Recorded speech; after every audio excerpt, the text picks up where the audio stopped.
Your Excellencies, ladies and gentlemen, in establishing these organizations in 1980, our founding fathers had one major objective, that is to fight and eradicate all forms of colonialism and racial segregations in this sub-region. Indeed, by the year 1994, the entire Southern Africa region was free from the yoke of colonialism and apartheid regimes. Allow me, therefore, to seize this opportunity to commend and pay tribute to those who contributed to this greatest achievement, especially all our founding fathers of this organization.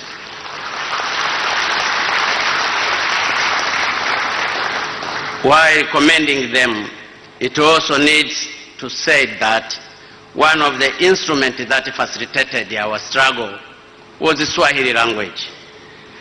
This noble language has since then continued to expand all over the world.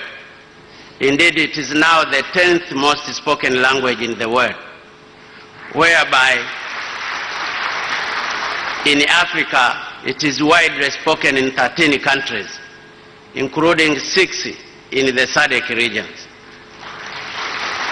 The African Union, the East African Community, and recently the African Development Bank, and I'm happy to see the President of African Development Bank here, have already adopted it as either their working or official language.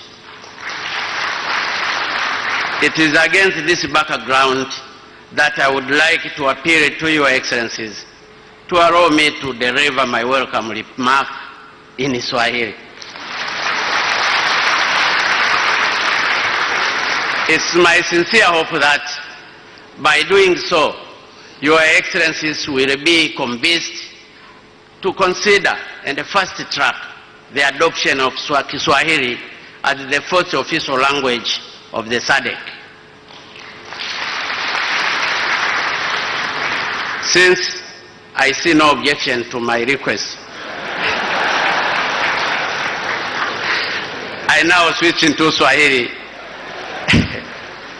For those who are unable to follow the language, don't worry. Interpretation facilities are available. Waheshimiwa wakuu wa nchi wenzangu, mabibi na mabwana, ni heshima kubwa kwangu kupata fursa hii ya kusimama mahali hapa kwa niaba ya serikali pamoja na Watanzania wote kwa kuwakaribisha wageni wetu, viongozi wenzangu, wakuu wa nchi na serikali pamoja na ujumbe wenu kwenye mkutano huu wa 39 wa wakuu wa nchi na serikali za jumuiya yetu ya maendeleo kusini mwa Afrika. Kama mjuavyo, mkutano huu unafanyika ikiwa imepita miaka 20 tangu baba wa taifa letu Mwalimu Julius Kambarage Nyerere, ambaye alikuwa miongoni mwa waanzilishi wa Sadc, afariki dunia. Hivyo basi, tunaahidi kushirikiana na nchi zote wanachama wa Sadc kuhakikisha kupitia mkutano huu ndoto na mawazo ya baba yetu wa taifa pamoja na viongozi wengine waanzilishi wa jumuiya hii yanaendelea kutekelezwa kwa vitendo. Baada ya kusema hayo, narudia tena kuwakaribisha waheshimiwa wakuu wa nchi kwenye mkutano huu wa 39 wa Sadc hapa Dar es Salaam, mahali penye amani na ambapo ni kitovu cha harakati za ukombozi barani Afrika. Mungu ibariki Sadc, Mungu ibariki Afrika. Asanteni sana kwa kunisikiliza.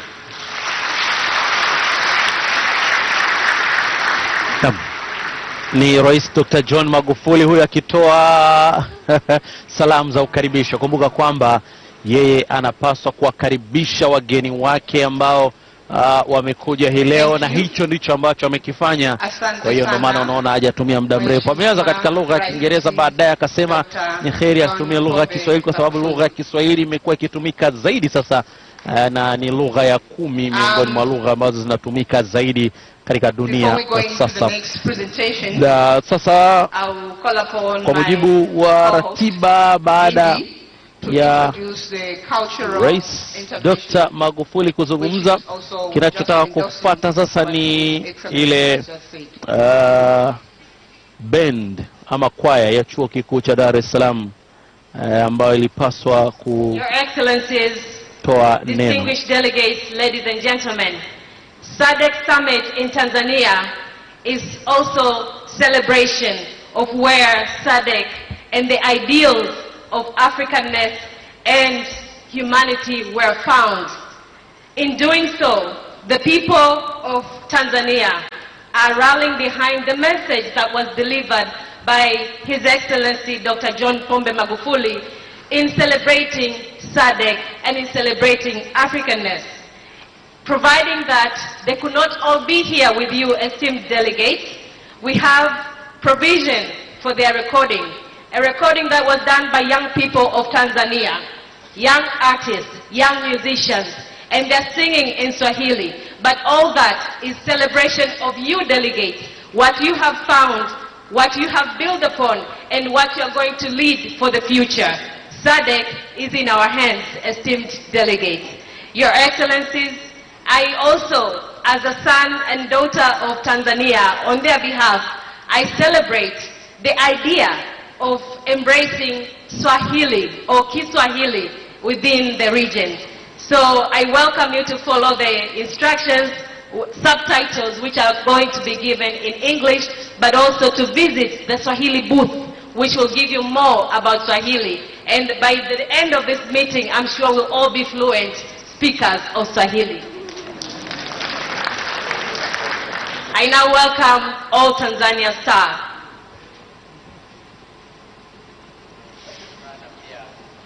Kwa kuichagua Tanzania kuwa mwenyeji wa maadhimisho haya ya Sadc.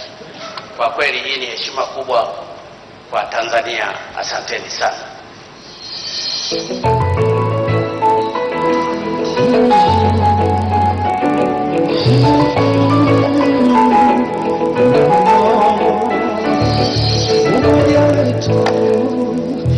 Nguzo yetu ndiyo siri ya nguvu na uimara wetu. Umoja wetu ndiyo nguzo yetu, ndiyo siri ya ustawi na kukua kwetu. Bega kwa bega tutimize lengo letu, tuitunze Sadc yetu kwa maslahi ya nchi zetu. Tushirikiane kwenye biashara, si kwa maendeleo na uchumi imara.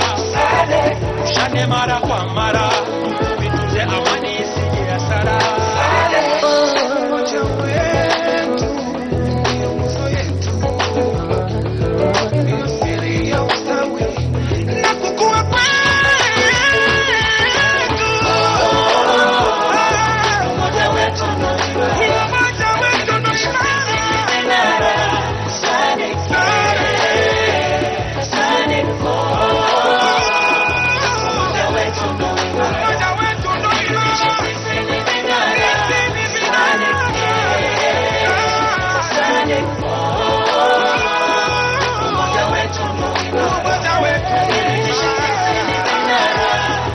tulianza na moja na kujitoa gizani, zanu elimo na sisi tukiwemo.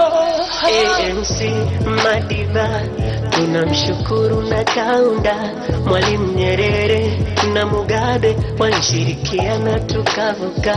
Historia ile inanipangu na inanikumbusha umuhimu wa sisi.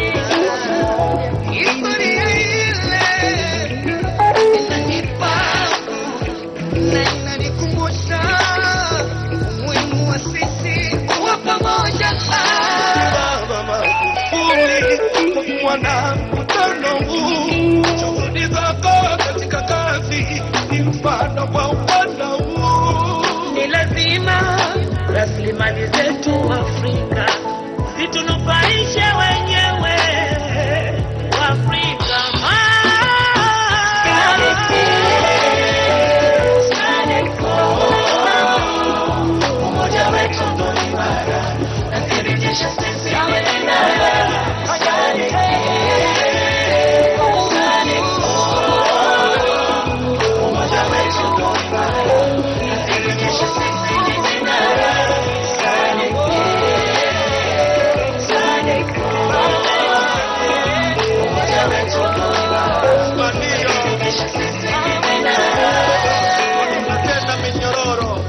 tuko huru, tuna uhuru. Kwa sasa tutakomana tupate uchumi huru, tukachimbe dhahabu kule Unyahuru, tunufaike wote wa Manzese. Bega kwa bega tutimize lengo letu. Rais wa wanyonge Magufuli, mwenyekiti wa SADC, yote tuyese SADC in your platform SADC. Changamkia fursa zilizopo, tushirikiane kibiashara, tutumie wingi wetu sokole jangaro wetu. Na furaha vijana, umoja umesimama, una wameungana, mababa na kina mama, tufanye kazi kwa juhudi zote. Rise and shine.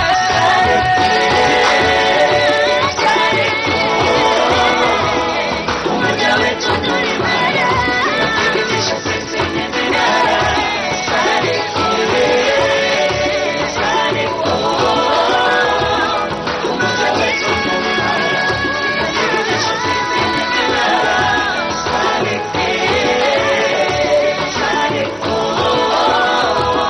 umoja wetu ni imara, tunafikisha sisi ni imara. Mfano neno jambo, mkato hauna jambo. Jibu lake si jambo, tafsiri sina jambo. Ukitazama ili pambo lizidishwavyo urembo, nikuulizana mambo kwa usemi wenye umbo, kwa ajili ya kusabaliana wanastadi. Karibuni Tanzania kwa rais wa wanyonge, rais mwenye uthubutu na kutenda, rais wa wote, rais asiogopa mafisadi Tanzania. Rushwa tumeiaga, si mwingine ni Rais Magufuli.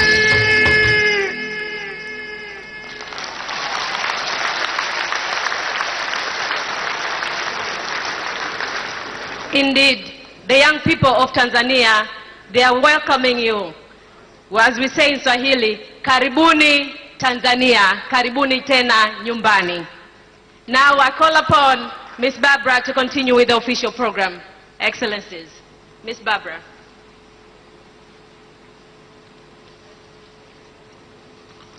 Thank you, my sister Mindy. The next presentation will be a presentation from Dr. Vera Songwe, the Executive Secretary of the United Nations Economic Commission for Africa. A round of applause. So. Ni wasa sasa wa kuzungumza Dr. Vera Songwe. Huyu ni Executive Secretary, katibu mtendaji wa Umoja wa Mataifa katika masuala ya uchumi kwa upande wa bara la Afrika. Your Excellency Dr. Hage Geingob, President of Namibia and Chairperson of SADC. Your Excellency Dr. John Joseph Magufuli, President of the United Republic of Tanzania, incoming Chairperson of SADC and our gracious host. Your Excellency, other members of government and head of state, honorable ministers, members of parliament, and members of the justice system. Your Excellency, the SADC Executive Secretary, my sister, Dr. Stragomena Lawrence Starks, heads of other institutions, in particular my brother, the President of the Asian African Development Bank, Dr. Adesina, members of the UN family, private sector, the civil society, the youth, members of the media, first ladies, distinguished ladies and gentlemen. Habari za asubuhi. Good morning, bonjour, buen dia.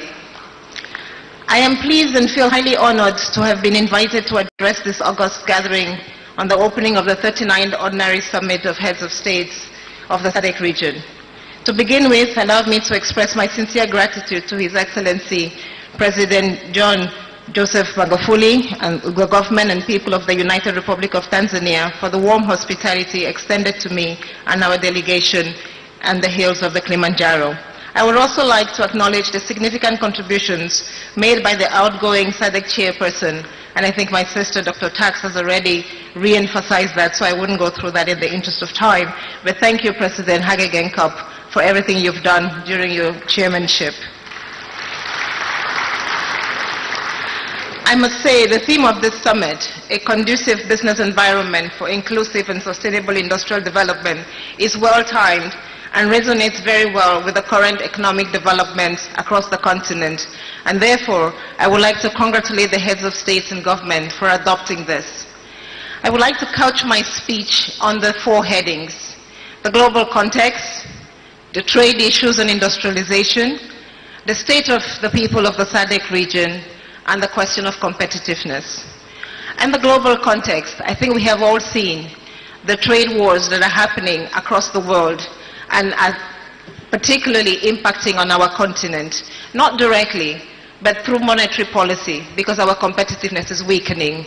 We must ensure, therefore, that as the rest of the world slows, and as growth generally slows because of the trade wars and because of diminishing productivity in the developed world, which has been a source of growth for the continent, and as well in China. As we know, China used to grow much faster, at double-digit growth. Today, China is growing at 6 and 7%. It is not enough to power our continent.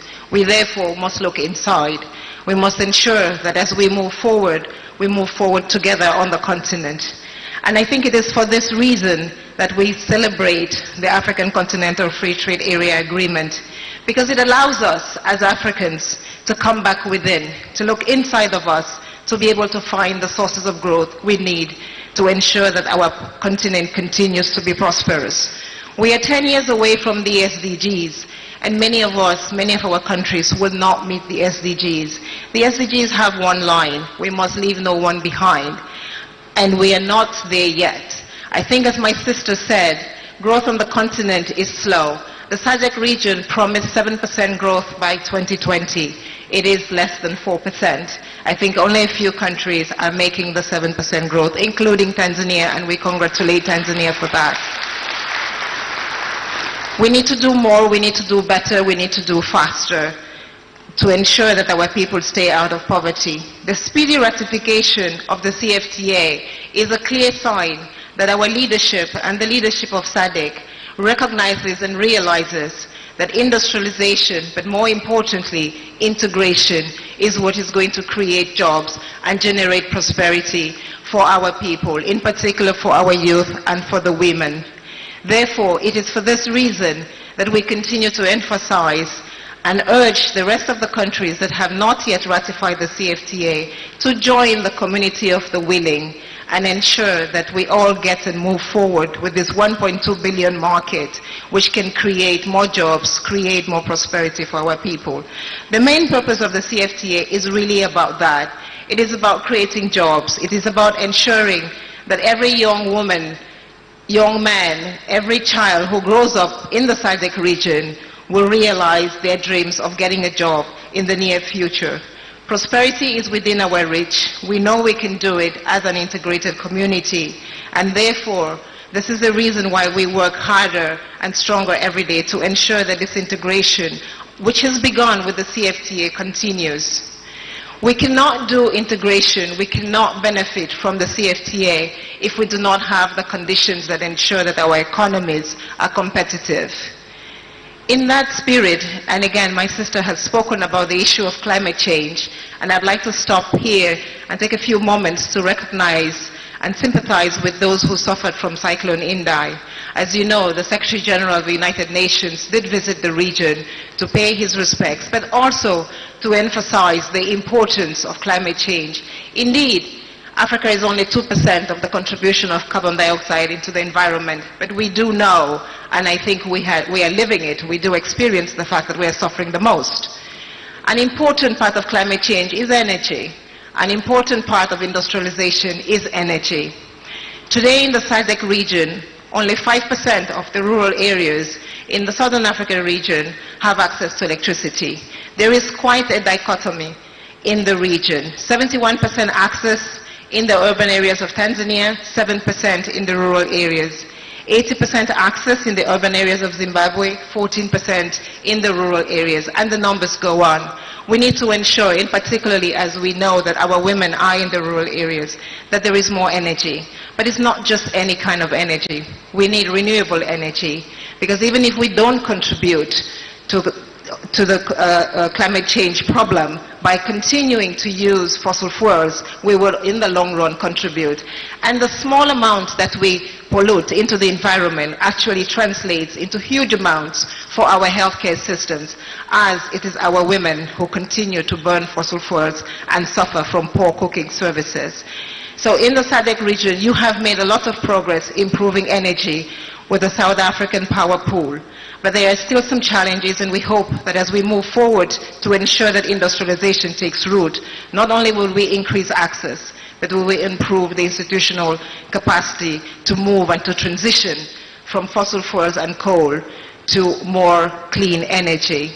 We at the ECA have launched a program called Build Back Better, which is essentially to help countries understand how their infrastructure can be less vulnerable to climate change. We are working with many countries today that suffered from Cyclone Indai to ensure that as we build back better, we build back more resilient, and we build back stronger. The second area that I wanted to talk about in the region is the condition of our people, poverty. Poverty is an important part of the SDGs, as an important part of the aspirations of Agenda 2063. We know that we stand in a region which is still suffering from the scourge of poverty. We have not collectively gone below the 50% line for all our countries. We still have, in many of our countries, people living below the poverty line. In some places, 78% of the population is still below the poverty line. But more importantly, even as we celebrate some of the increases in GDP per capita in some of our countries, 10 of the most unequal countries in the world are in Africa. Of those 10, 7 are in the Sadc region. This means that even where we are growing, we are not delivering equality. We are creating a more unequal society, and we must stop and re-question the way in which we are creating and generating growth to ensure that it's not just growth that leaves some people behind. The SDGs do say we will leave no one behind. This inequality is in particular, and it is being contained and maintained because we have poor competition policies and because of our education policies. On the competition policy side, and this is going to be the next phase of the African Continental Free Trade Area Agreement, it is crucial that we look at the linkages between trade, intellectual property, and investments. Why intellectual property?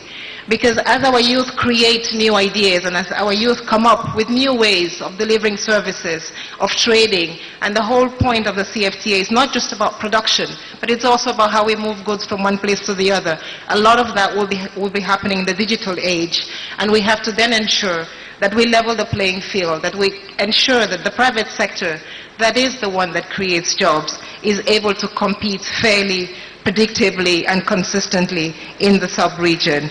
The Economic Commission for Africa has launched a Digital Center for Excellence, working with the rest of the UN family to ensure that this digital age leaves no one behind. We are also working with many members of the Sadc community, Seychelles, South Africa, Zimbabwe, and others to ensure that this happens. Education is the fastest way to lift a girl out of poverty. We know that if we can lift many girls out of poverty, we will lift our continent out of poverty. As I stand in the country of the President, Julius Nyerere, he once said, education must provide for 3 things: an inquiring mind, an ability to learn from what others do, and a basic confidence in our own position as a free and equal member of society who values others and is valued by them for what they do and what they obtain. I think as we stand here today in the country of His Excellency, former President Julius Nyerere, who is a champion for Africa, these words on education must resonate to all of us, that our girls must go to school, our girls must ensure that they don't get left behind in the digital age. In conclusion, Your Excellencies, allow me to take from a quote of Nelson Mandela, and I promise President Hage Geingob I'm not going to repeat yours. I dream of an Africa which is in peace with itself. I dream of the realization of the unity of Africa, whereby its leaders combine in their efforts to solve the problems of this continent. I dream of an Africa. I think as we signed and ratified the CFTA, we began to make that dream of an Africa reality. And I hope that the next time we meet, all of the SADC leaders would have ratified the CFTA, and we will be one more step closer to that dream of a united Africa where its people live in peace with themselves. Thank you very much for your attention.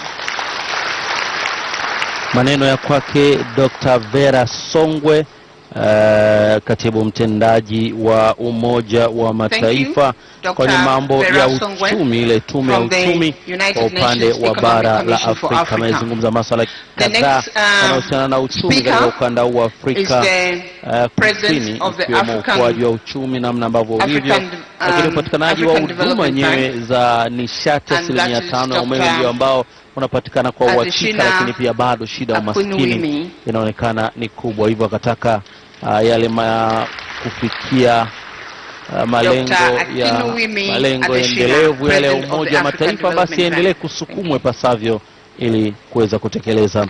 Kwa mujibu wa ratiba, sasa anapaswa kuzungumza Rais wa Benki ya Maendeleo ya Afrika, Dr. Akimunwi. President John Magufuli, our great host, Your Excellency Dr. Hage Geingob, the chairperson of SADC, Your Excellencies, heads of state and governments, Excellencies, former heads of state, Excellencies, first ladies, Excellencies, prime ministers, honorable ministers, Excellencies, ambassadors, heads of international agencies, and my very dear sister, Dr.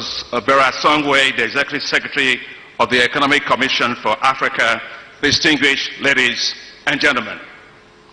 I commend you, President Hage Geingob of Namibia, on your remarkable work as chairperson of the SADC, and I thank you for your outstanding work.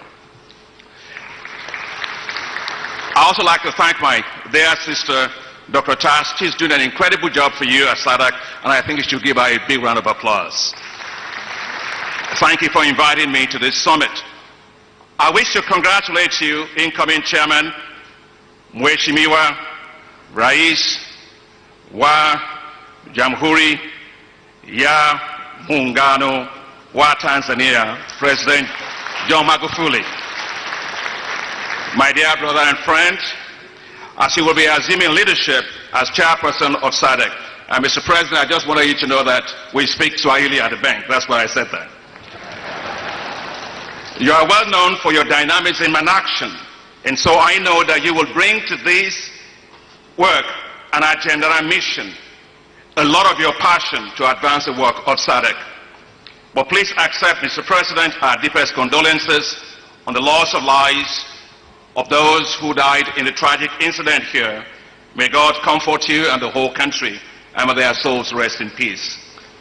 Your Excellencies, the SADC region is known for its progressiveness and strong bond of unity, fraternity, cooperation, and regional integration.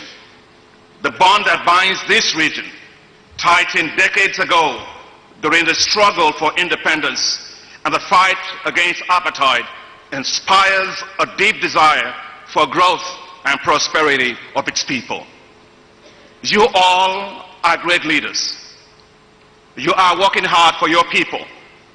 You are delivering development, but you want to do more, and your determination is palpable. I am here, Your Excellencies, to let you know that the African Development Bank, your bank, is there to strongly support your drive for more rapid economic development of the SADC region. We've deepened the decentralization of the bank. Since 2015, we have opened regional offices in 5 regions: the West, the East, Central, North, and Southern Africa. We are getting much closer to the countries. Since you elected me as president in 2015, we now have a total of 41 country offices, including the one right here in Tanzania. My personal commitment to the region is very strong. I have appointed 2 vice presidents of the bank from the Southern Africa region, including the first Lusophone vice president in the entire history of the bank. The bank has continued to deliver great value for the SADC region. For Southern Africa region alone, the bank's current investment totals $13 billion US. Your investment in the bank pays off very well. For every dollar of paid-in capital by the region, it received about $19 in investment, an impressive 19-to-1 leverage ratio. Take the case of energy. The bank has invested $5 billion in Eskom in South Africa. That is critical for the power supply for South Africa and the entire Sadc region. The bank has also supported Mauritius with $114 million for its St. Louis power plant that now provides 36% of the population with electricity. Unlocking the potential of Inga hydropower project in the Democratic Republic of Congo must be, and I emphasize must be, a top priority. With a potential of over 44,000 megawatts, this can power the entire region and beyond. That's why the African Development Bank is strongly supporting the realization of Inga 3. The bank provided $75 million to finance the feasibility studies, and my sister, Dr. Tax, was talking about the crucial importance of energy. We financed the feasibility studies for this 4,800 megawatt space that will provide electricity to the DRC, South Africa, and all of the SADC countries, which stand ready to help drive investments to make this a reality. Investments by the bank are also helping to turn the dream of the road linking Cape Town to Cairo a reality. I was delighted to be here last year to join President Magufuli here in Tanzania as he inaugurated the bank-financed 251-kilometer road, and we did this with JICA, the Japanese, linking Dodoma to Babati. Congratulations, Mr. President. We close a critical link, missing link in the Trans-Africa Highway connecting Cape Town to Cairo through Lusaka, Dodoma, Arusha, and Nairobi. Small island states have been a priority of us as well, and our support for Seychelles and Comoros has helped them to build critical infrastructure, including water and road networks. The bank financed with $300 million the expansion of the Walvis Bay port in Namibia to provide better port access for Namibia, Botswana, and Zimbabwe. I heartily congratulate you, President Hage Geingob, and your Minister of Finance, the Governor of the Bank, for commissioning the expanded port just a few weeks ago. Thanks to this support from the bank, the port's capacity has now more than doubled from 300,000 to 750,000 20-foot equivalent unit. Congratulations, Mr. President. The bank is financing the construction of the Kazungula Bridge that will link Zambia and Botswana, as well as improve access to Malawi and the DRC. The bank's $500 million financing for the Nakala Corridor holds the key for much of regional integration in the SADC region. It will expand regional trade by 25%. It will reduce transport costs by 15 to 25%.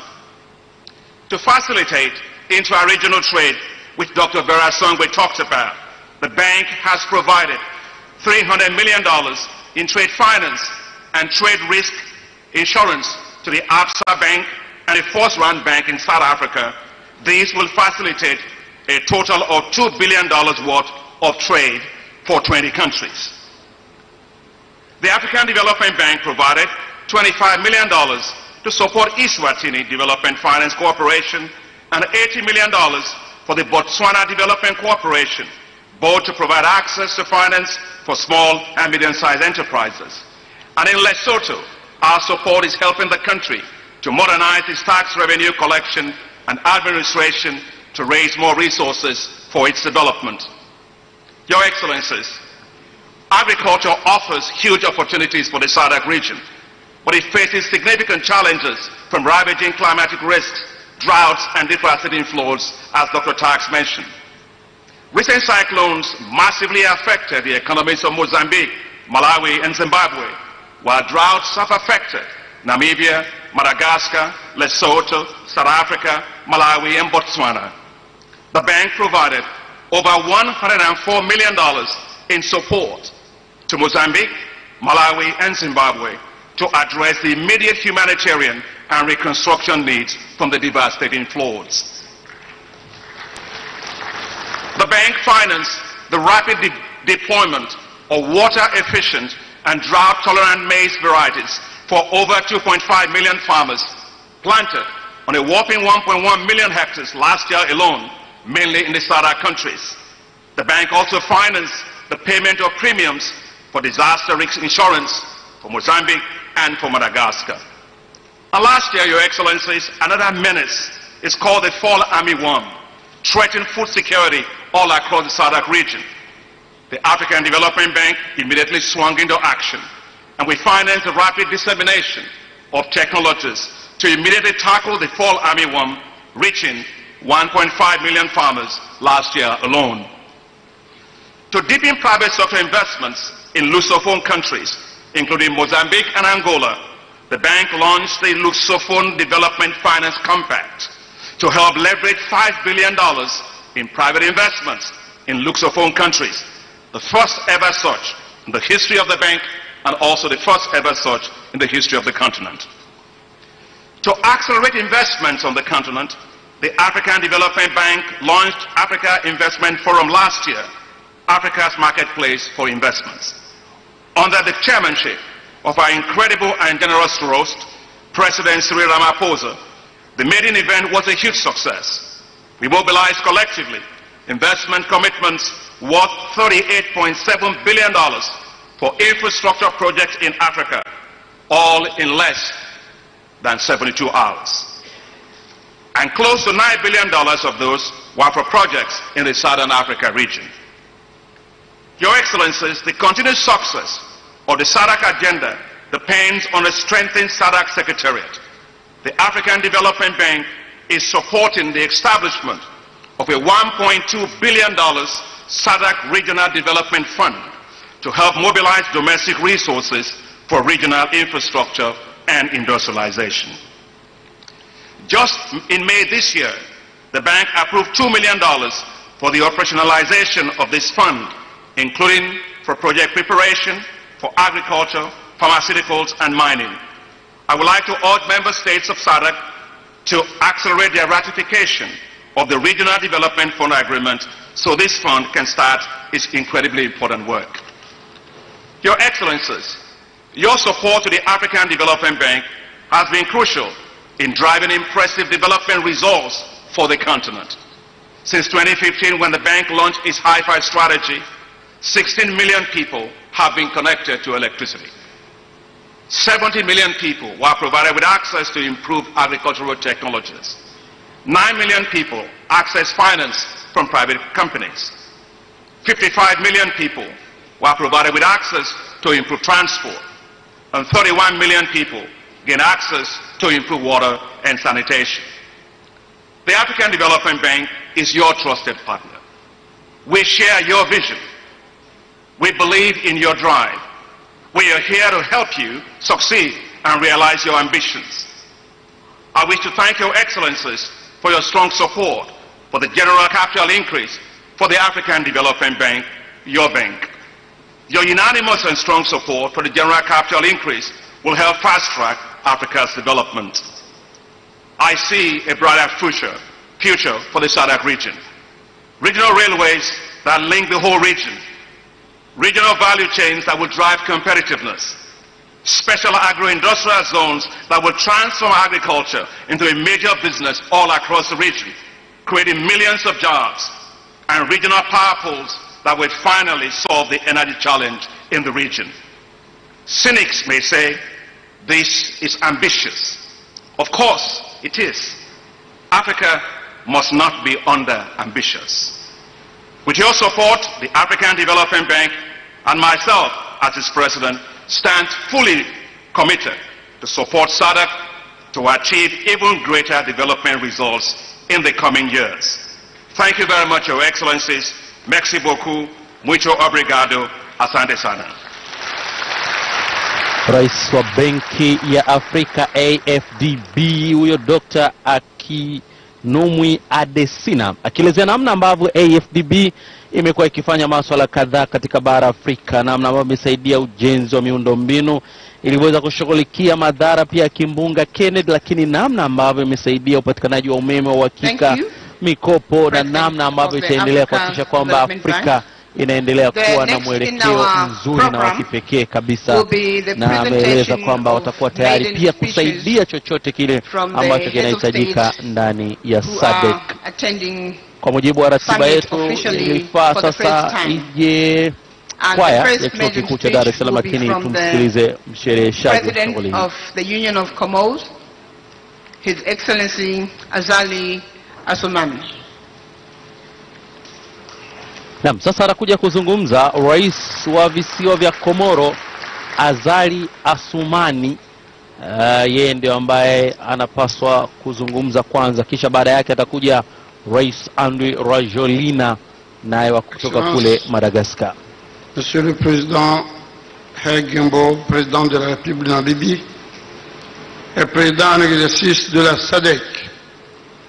D'accord, d'accord, d'accord. Monsieur le Président Magufuli, président de la République de Tanzanie,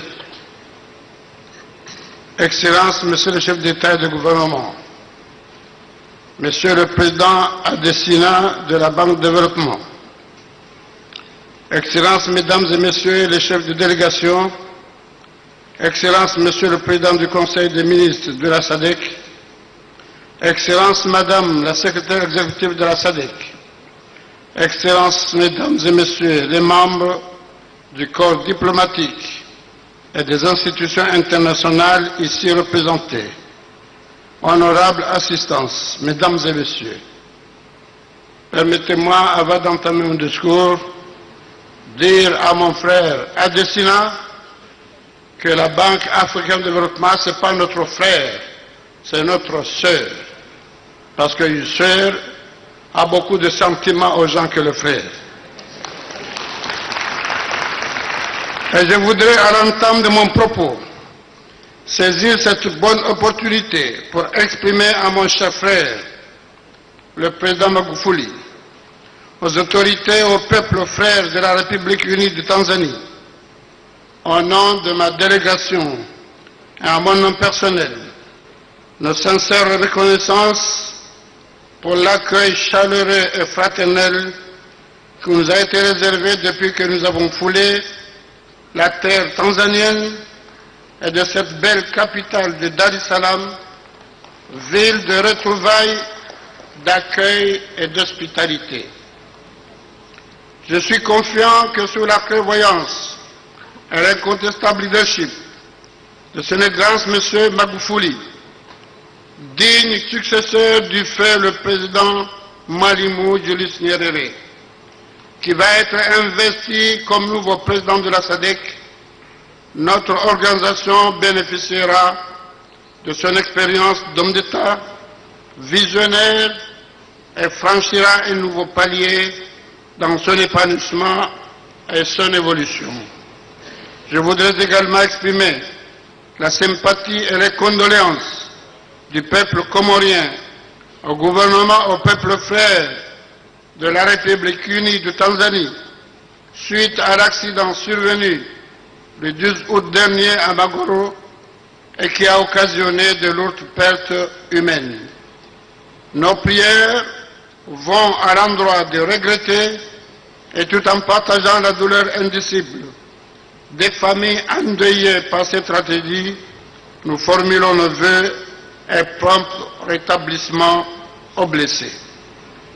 Par ailleurs, je voudrais également saisir cette opportunité pour saluer le leadership de son Excellence Heggembo, président de la République de Namibie, et le féliciter pour avoir assuré avec beaucoup de sagesse la présidence de notre organisation durant les 12 derniers mois. Je voudrais ensuite exprimer tous nos remerciements à Madame la secrétaire exécutive de la SADC, à son staff, pour toutes les dispositions techniques qui ont été prises en vue d'assurer le bon déroulement de nos travaux. Mesdames et Messieurs, honorables assistance, mon pays, l'Union des Comores, est heureux de se joindre à cette grande famille de la Sadc et d'apporter sa modeste contribution aux efforts communs de notre organisation en vue de la réalisation de son objectif principal, la solidarité et le soutien mutuel pour un développement harmonieux de nos pays à travers les principes fondamentaux de souveraineté et de respect de l'intégrité de nos frontières au regard du droit international. En ce moment historique pour mon pays, où nous prenons part au sommet, au premier sommet, depuis notre adhésion plénière et effective en août 2018, je voudrais vous dire toute la fierté de l'Union des Comores d'appartenir à une organisation régionale qui reste un modèle d'intégration et de développement économique solidaire. Au moment où l'on parle d'intégration continentale au sein de l'Union africaine, le raffermissement et le renforcement de la coopération au sein de la Sadc constituent non seulement un levier important pour y parvenir, mais aussi un bel exemple de la coopération Sud-Sud. C'est par l'action commune et la mutualisation de nos efforts que les pays de la Sadc pourront tirer le meilleur profit de ce grand chantier à l'échelle continentale. Mesdames et Messieurs, honorables assistance, l'adhésion des Comores, pays insulaires, à la Sadc vient enrichir le cercle des États insulaires en développement dans cette organisation. C'est un atout majeur qui doit être pris en compte dans les nouvelles orientations stratégiques et de développement de la SADC. Toutefois, notre statut particulier d'État vulnérable et fragile, plus confronté aux aléas climatiques et doté de ressources économiques limitées, mérite toute notre attention afin que nous puissions occuper pleinement notre place dans ce dynamisme ambitieux. Comme vous le savez, il a été dit ici, le Mozambique et les Comores ont été durement frappés par le cyclone Kenneth du 23 avril dernier, qui a dévasté ces pays et causé d'énormes dégâts matériels et des pertes humaines. Ils en subissent encore les conséquences. Pour le cas de mon pays, tous les secteurs ont été touchés, notamment l'énergie, l'agriculture, les infrastructures de base, le bâtiment et j'en passe. Mon gouvernement, avec ses moyens modestes, a alors décidé de consacrer la moitié du budget national de l'année 2019 à la reconstruction du pays et s'est beaucoup investi pour mobiliser la solidarité nationale et internationale. Honorable assistance, l'Union des Comores vient d'ouvrir une nouvelle page de son histoire. 44 ans après l'indépendance du pays, le peuple comorien aspire à de nouveaux changements, à une nouvelle dynamique de gouvernance politique capable d'inscrire les Comores parmi les pays émergents d'ici 2030. Cette ambition, nous l'inscrivons dans l'agenda 2063 de l'Union africaine et des objectifs de développement durable de l'Organisation des Nations Unies. Cette aspiration est le fruit d'assises nationales qui ont rassemblé sans exclusif les populations des 4 îles. En ma qualité de premier garant du droit du peuple comorien, j'ai entendu cette volonté unanime et fait mienne les recommandations qui en ont issu. J'ai ainsi lancé de grands chantiers d'évolution institutionnelle et de développement économique suite à un référendum constitutionnel qui a conduit vers des élections anticipées, à l'issue desquelles j'ai eu le grand honneur d'être réélu au mois de mars dernier. La confiance qui m'a été renouvelée par le peuple comorien constitue pour moi un encouragement à continuer sur la lancée pragmatique de l'émergence du pays. Et je voudrais ici renouveler mes remerciements les plus sincères aux pays de la Sadc qui nous ont accompagnés et soutenus durant ce processus, en particulier au secrétaire exécutif pour avoir bien voulu prendre part à la cérémonie de mon investiture à la magistrature suprême de mon pays au mois de mai dernier. Cette présence réconfortante prouve si bien été l'engagement et la constance de notre organisation et de ses organes dans la promotion de la démocratie, de la paix et de la sécurité dans notre région. Qu'il me soit permis ici de féliciter mes frères chefs d'État et de gouvernement de la République de Madagascar, de la République d'Afrique du Sud, de la République démocratique du Congo et de la République d'Afrique du Sud pour la confiance que leurs peuples respectifs viennent de placer en eux suite à des processus démocratiques pour conduire aux destinées de leur pays. Mesdames et Messieurs, la SADC constitue pour l'Union des Comores un espace stratégique de développement économique et pragmatique. C'est aussi un parfait modèle de défense de la sécurité, de la paix, de la démocratie en Afrique. Au nom du peuple comorien, je salue les différents programmes et stratégies sectorielles développées par la SADC, notamment ceux liés à l'économie bleue, à la santé, aux infrastructures, au développement économique, social et humain, à l'éradication de la pauvreté et au dialogue politique, mais aussi à la libre circulation des personnes et des biens dans notre espace.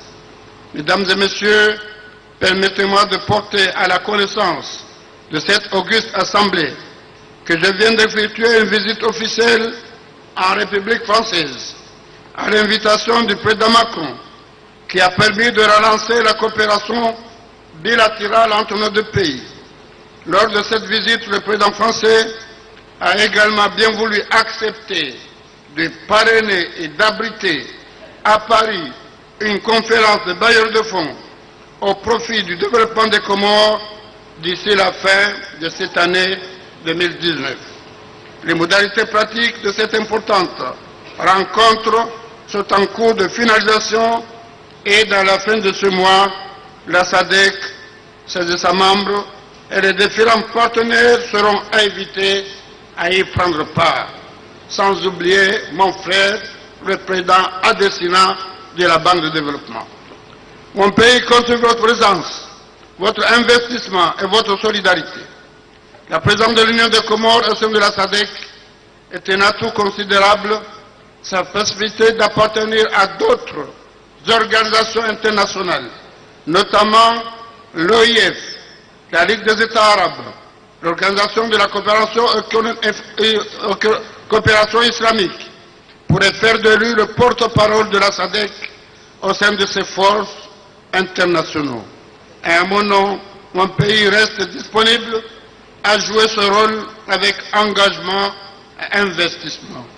Je ne saurais finir mon discours sans réitérer mes vifs remerciements aux pays hôtes, à la présidence en exercice, au secrétaire exécutif pour leur engagement et leur développement pour la bonne réussite de ce sommet.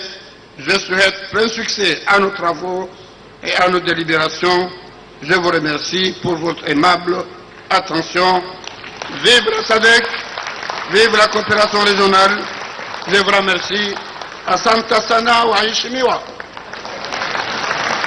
Rais kutoka visiwa vya Komoro huyo Azali Assoumani akieleza namna ambavyo nchi yake inavyonufaika na kuendelea kuwepo ndani ya Sadc na namna ambavyo wataendelea kutoa ushirikiano. Kumbuka Komoro ndo nchi ya karibuni zaidi kujiunga na Sadc mwaka 2017, ndiyo ambapo ilikuwa mwanachama rasmi wa jumuiya hii ya maendeleo ya nchi za kusini mwa Afrika Sadc. Kwa hiyo hata wao wanaona namna ambavyo Sadc inaendelea kuwasaidia. Kwa mujibu wa ratiba, Rais wa Madagascar Andry Nirina Rajolina ndiye ambaye sasa atakuja kuzungumza na yeye hapa wakati huu ambako baadhi ya viongozi wanapata nafasi ya kutoa hotuba zao katika mkutano huu wa 39 wa jumuiya ya nchi za kusini mwa Afrika Sadc.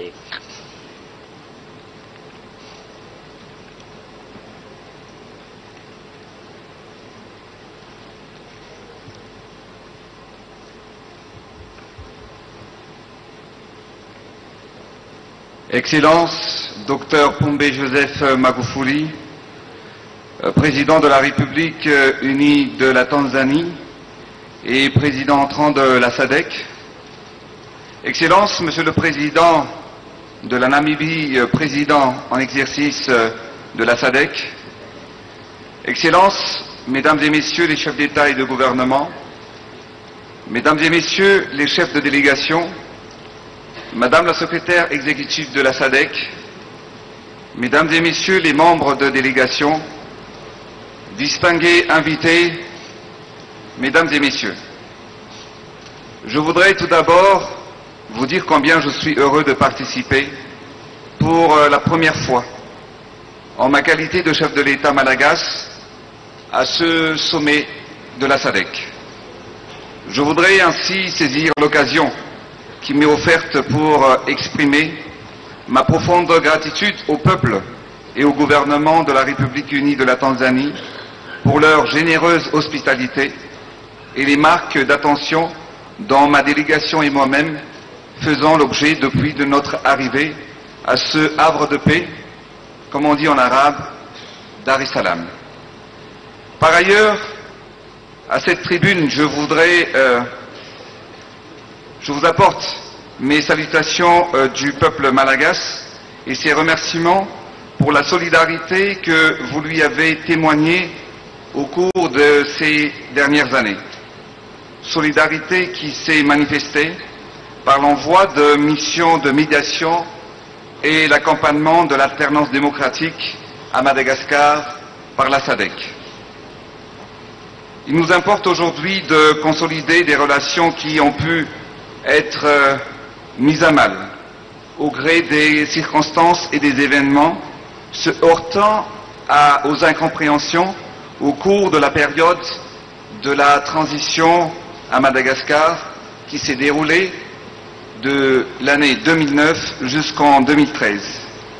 Comme on dit, le peuple a toujours raison et la voix du peuple, c'est la voix de Dieu. Vous n'êtes pas sans savoir que Madagascar vient de vivre des élections présidentielles marquantes qui ont constitué un tournant décisif dans l'histoire de mon pays. Elles ont consacré la maturité démocratique de la population malagasy.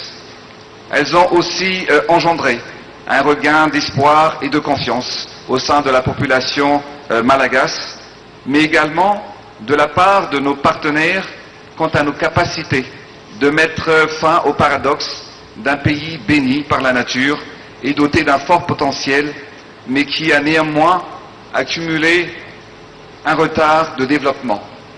Actuellement, une nouvelle page s'ouvre dans l'histoire de Madagascar.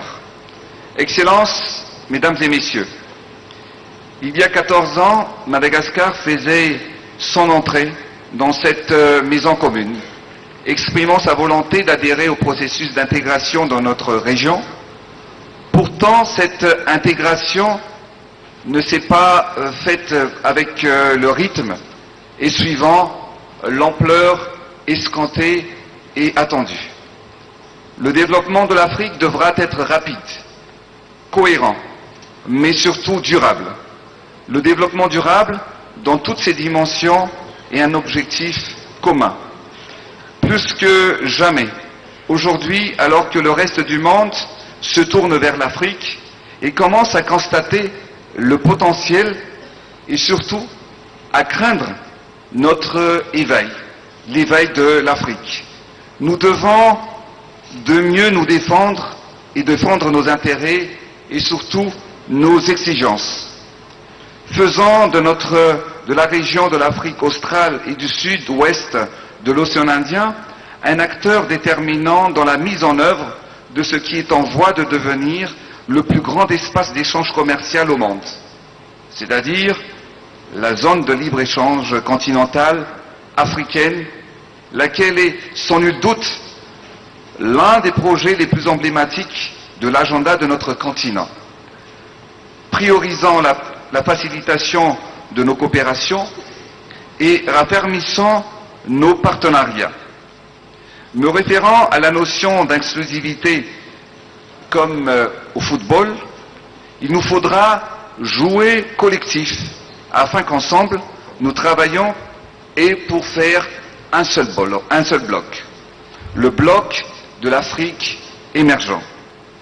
Il faut que nous travaillions ensemble pour pouvoir atteindre la croissance économique et industrielle forte, inclusive, durable et résiliente, sécurisant l'intra-régional pour assurer la maîtrise internationale.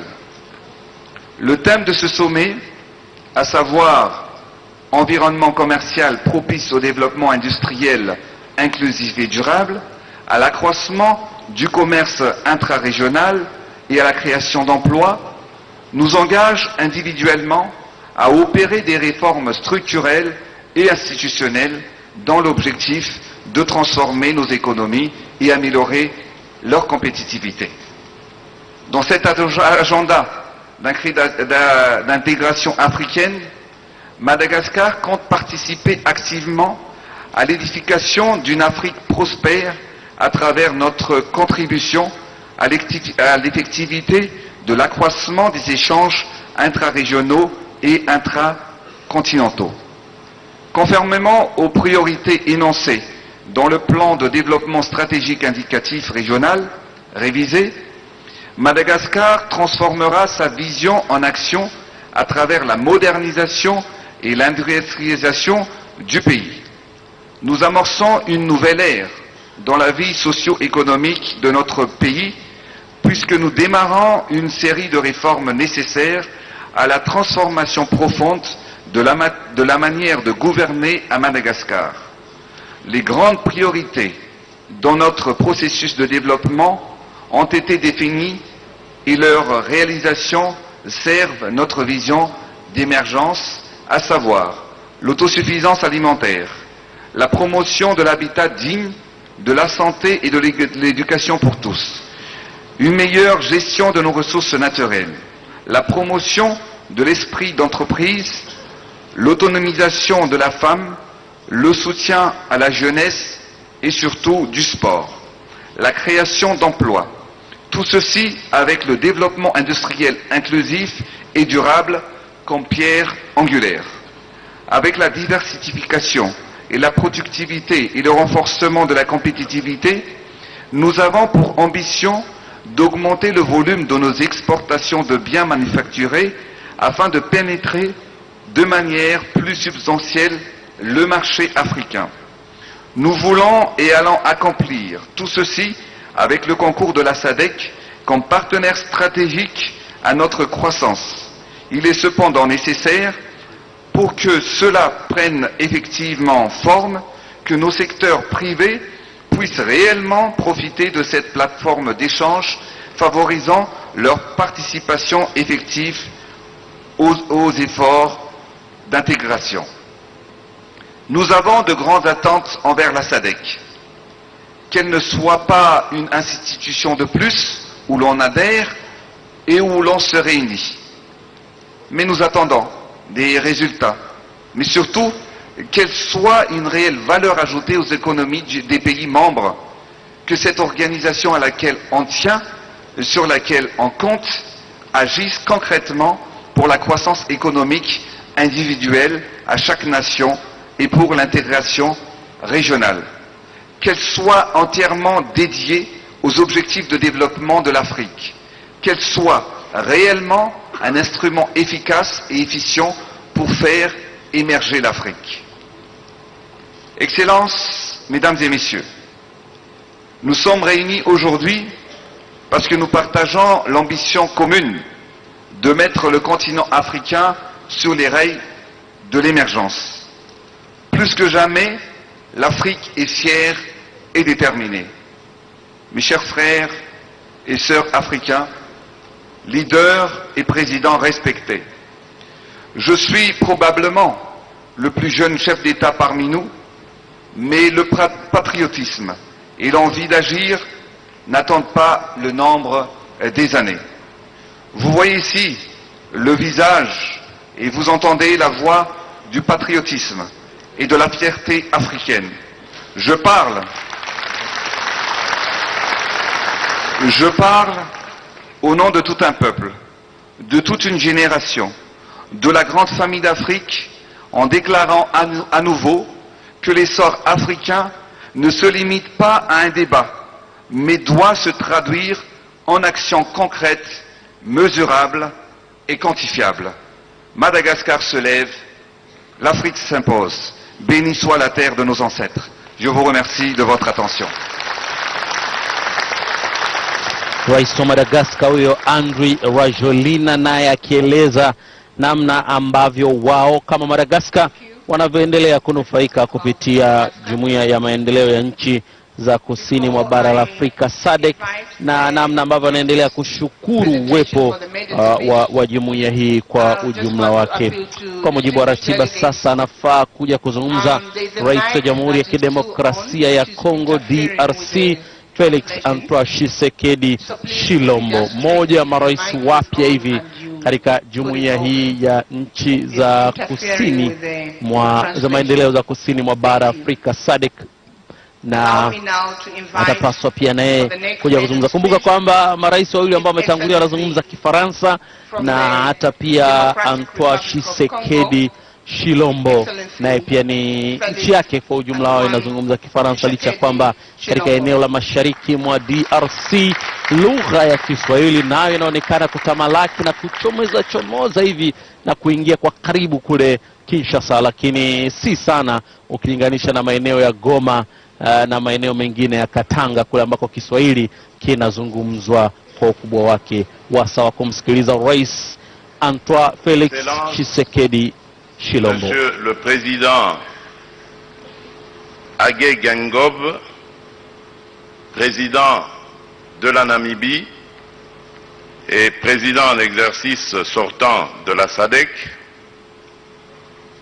Excellences, Monsieur le Président John Pombe Magufuli, président de la République unie de Tanzanie et président en exercice entrant de la SADC, Excellences, Messieurs les chefs d'État et de gouvernement, distinguées Premières Dames, Madame la secrétaire exécutive de la Communauté de développement de l'Afrique australe, distingués invités à vos titres et qualités respectifs, Mesdames, Messieurs, c'est pour moi un honneur d'être ici à Dar es Salaam, à ce 39e sommet de notre organisation sous-régionale. Je voudrais d'abord présenter ma gratitude au gouvernement et au peuple frère de la République unie de Tanzanie pour l'accueil combien chaleureux et fraternel qui a été réservé à toute ma délégation ainsi qu'à moi-même depuis notre arrivée sur cette terre de Mwalimu Julius Nyerere, ce beau pays qui va de Tanganyika à Zanzibar, Jamhuri wa Muungano wa Tanzania. J'aimerais aussi particulièrement féliciter le président tanzanien, John Pombe Magufuli, qui va être élu président en exercice de la SADC.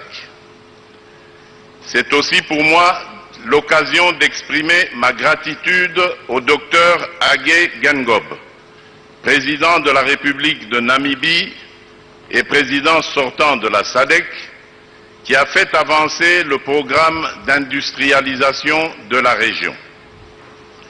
Ce programme a mis l'accent sur le développement des infrastructures, l'autonomie des jeunes, la promotion des droits de la femme et le développement durable, objectifs qui me tiennent à cœur.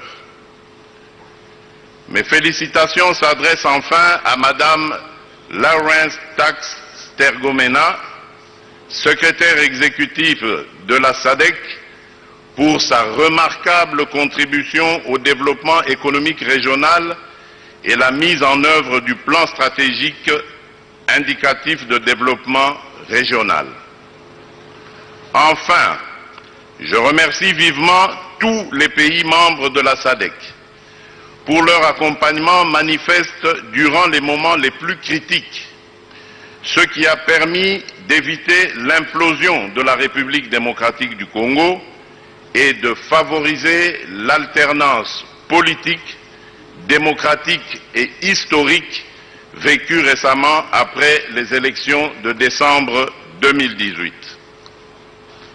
Mesdames et messieurs, je prends l'engagement solennel de n'épargner aucun effort pour que mon pays, la République démocratique du Congo, avec votre accompagnement, recouvre rapidement dans sa partie Est la paix et la stabilité pour lui permettre de contribuer efficacement au processus d'intégration sous-régionale. Mesdames et messieurs, au moment où je prends la parole devant cette auguste assemblée, je voudrais vous informer que la partie Est de mon pays est en proie à une insécurité persistante causée par les groupes armés d'origines internes et externes. Le plus redoutable de ces mouvements armés est celui des ADF-MTN, dont le modus operandi consiste à commettre des actes terroristes conformes à leur appartenance à Daesh, ce qui constitue une menace tant pour la République démocratique du Congo que pour toute la sous-région. C'est pourquoi j'ai élaboré un vaste programme pour le rétablissement de l'autorité de l'État visant à mettre un terme à l'insécurité qui sévit encore dans sa partie Est et favorisant la réconciliation de tous les fils et les filles de mon pays. Ceci aura comme conséquence l'instauration d'un état de droit et l'amélioration du climat des affaires. Mesdames et messieurs, je voudrais ici solliciter un peu, en vertu de la charte de notre organisation, votre solidarité envers mon pays et son peuple pour qu'à l'issue de cette session, nous puissions, à l'instar de la brigade spéciale qui opère sous le commandement de la MONUSCO et qui avait mis en déroute le mouvement de M23, prendre la ferme résolution de renforcer les forces armées de la République démocratique du Congo afin d'en finir définitivement avec tous ces mouvements qui sèment la mort et la désolation au sein de nos populations. Je propose de créer, à l'image de la coalition mondiale contre le terrorisme, une coalition régionale pour éradiquer ce fléau. Mesdames et messieurs, au-delà de ces préoccupations sécuritaires, mon pays est également confronté à la maladie à virus Ebola qui sévit dans la même région. Compte tenu de la gravité de cette situation, j'avais mis en place au mois de mai dernier une cellule technique qui travaille sous ma supervision, composée d'experts de renommée internationale, parmi lesquels le docteur Muyembe, qui a identifié le virus d'Ebola et dont les travaux de recherche ont conduit à la découverte du MAB 114, une molécule thérapeutique pour le traitement contre la maladie. Pour votre information, Ces travaux seront récompensés le 30 août prochain par le gouvernement japonais.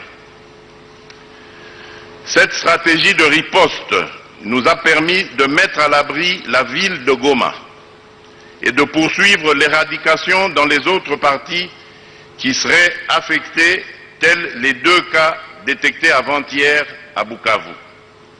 En même temps, le Rwanda, pays voisin, l'Organisation mondiale de la santé et la République démocratique du Congo se sont accordés pour adopter des mesures communes préventives permettant de renforcer la riposte.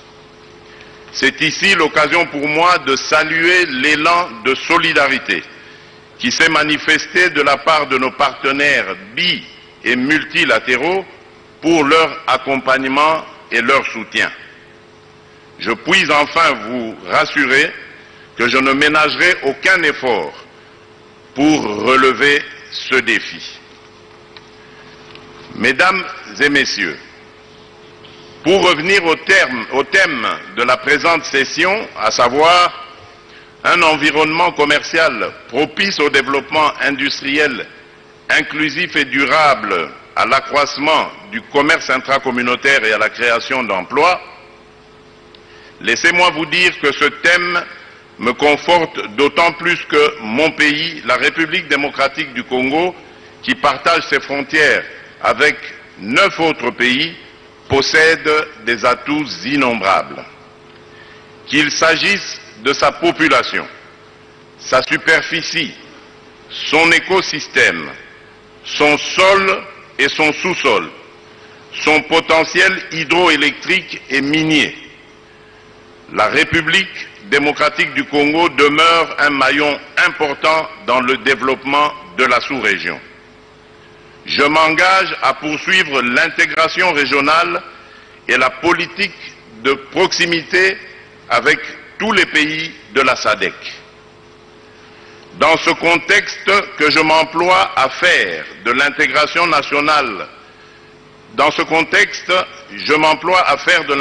nationale, une réalité par la mise en place d'infrastructures adéquates ayant pour vocation de s'interconnecter au vaste programme de la sous-région.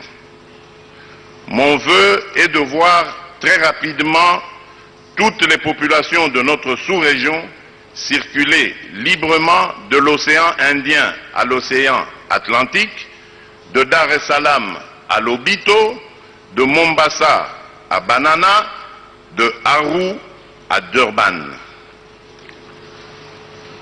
Je voudrais également rappeler que le développement des ressources énergétiques, notamment l'électricité, est un atout majeur pour l'industrialisation de nos pays. À cet égard, la République démocratique du Congo offre de nombreuses opportunités pour la Sadc. Bien exploité, le potentiel de la République démocratique du Congo pourrait satisfaire aux besoins de l'ensemble de la sous-région et au-delà de l'Afrique tout entière. Le développement durable, c'est aussi l'agriculture. Point n'est besoin de rappeler qu'en cette matière, mon pays dispose aussi d'énormes capacités. Voilà ce que mon pays est disposé à apporter pour l'accomplissement de l'ambitieux programme que nous nous sommes fixés pour notre sous-région.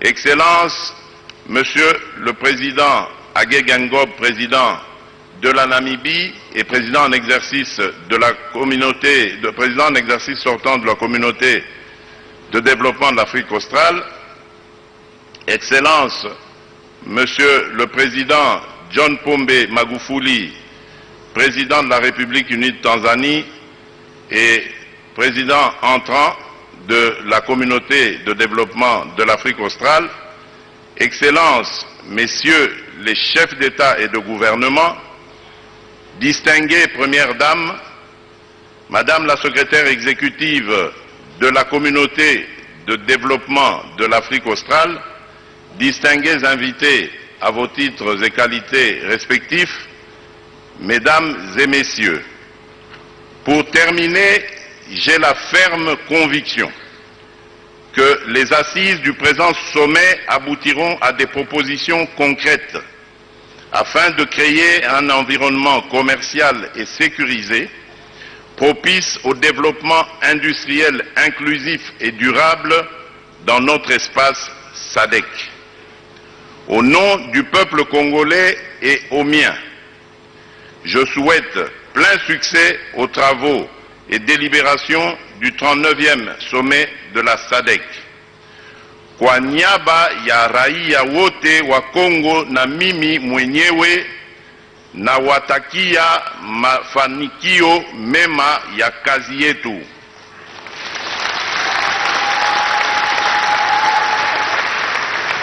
Félicitons-nous de l'adoption du Swahili comme 4e langue de travail. Que Dieu bénisse notre communauté. Je vous remercie. Asanteni.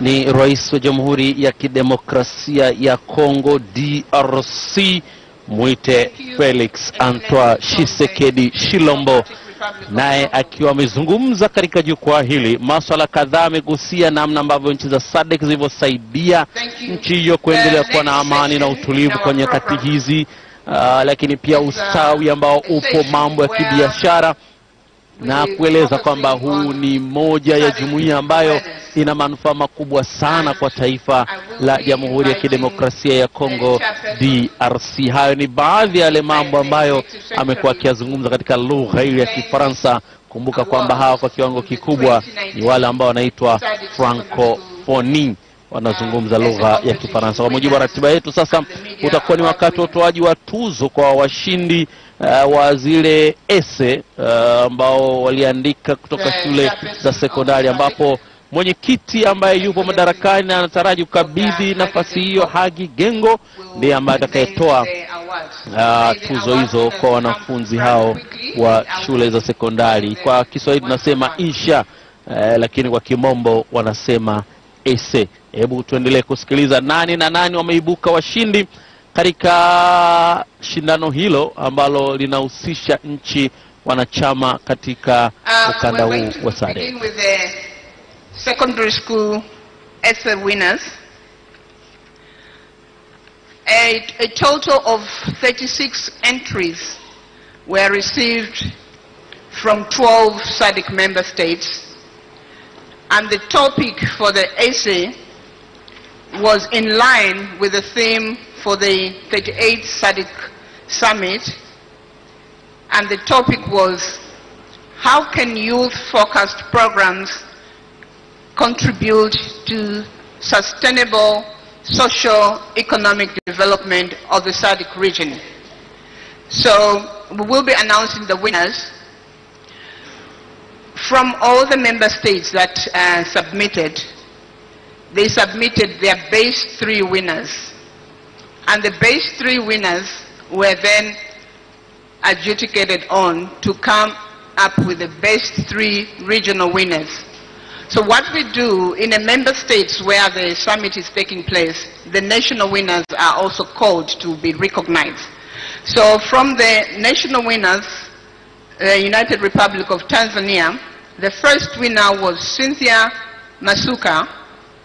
Cynthia Masuka, Work Faster Girl. And the second was Ruvina Daudi Warimba. And the third was Juliet Clement Mpuya.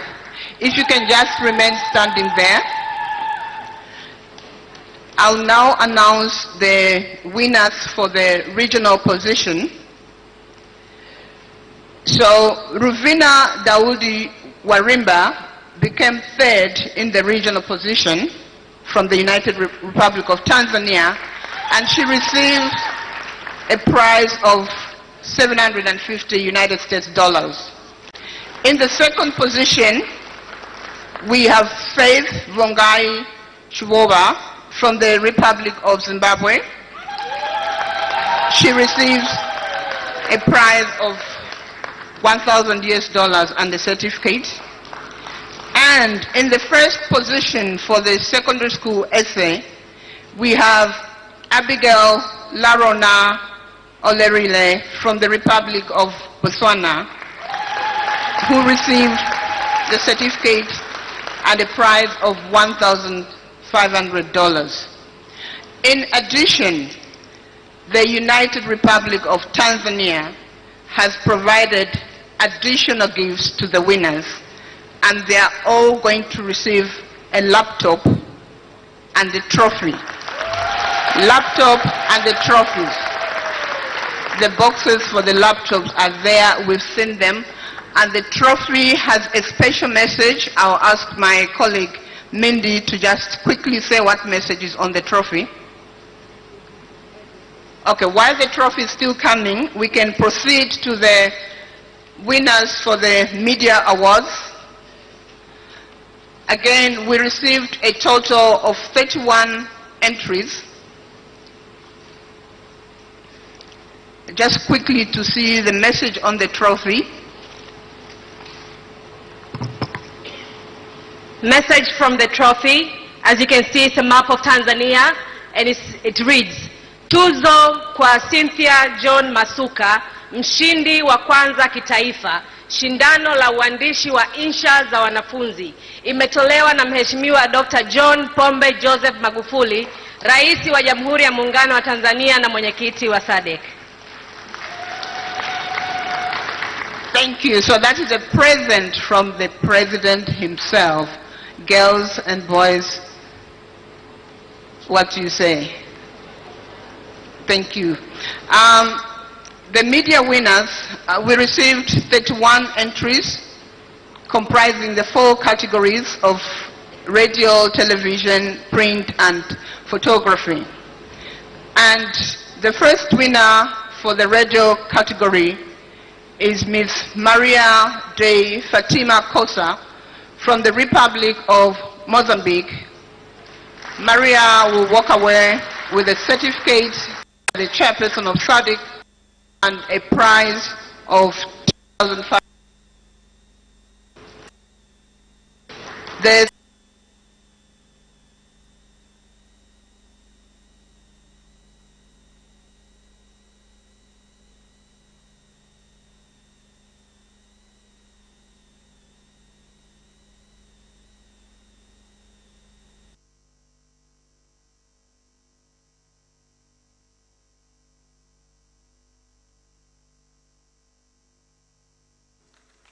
Marike gets a certificate and $2,500.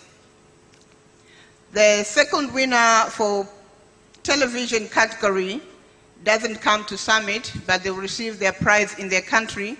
That's Ms. Maria Sasha Swedenman from the Republic of South Africa.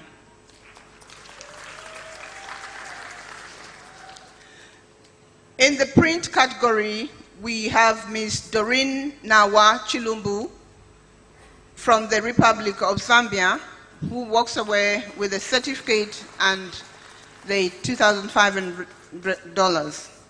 The second winner in print receives their prize in the home country, and this is Mr. Paco Lebana from the Republic of Botswana. The first winner for photography, who is here, Mr. Royd Sibajane from the Republic of Zambia. And the second winner for photo category is Mr. João Gomes from the Republic of Angola, who receives the prize in their country. We'll allow just a minute for the winners to have a moment of a photo with the chairperson and the executive secretary. Thank you. I'll allow the winners to take their seats, and also the chairperson and the executive secretary to take their seats. While they are proceeding to take their seats, we also have another competition. This is where we ran a competition to launch the Sadc outreach song. And here again, we received 27 entries. We received 27 entries for the Sadc outreach songs, and the winner for the song is in our house to perform in front of us so that we appreciate that song. As you know, music is a very powerful tool of communicating, and we're saying, let's expand the way we try and communicate. So the song has a special message, communicating Sadc. The winner is a hip-hop pioneer by the name of Chisenga from the Republic of Zambia. Chisenga, come and perform.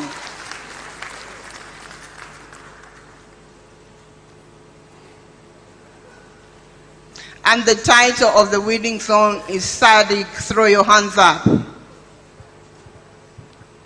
1 2 1 2. In Zambia we say 1 2 1 2. The cue, please. Na totela, which means thank you.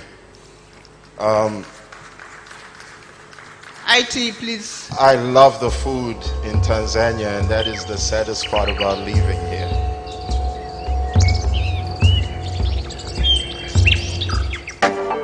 Just turn up the radio. What's up? Are you listening?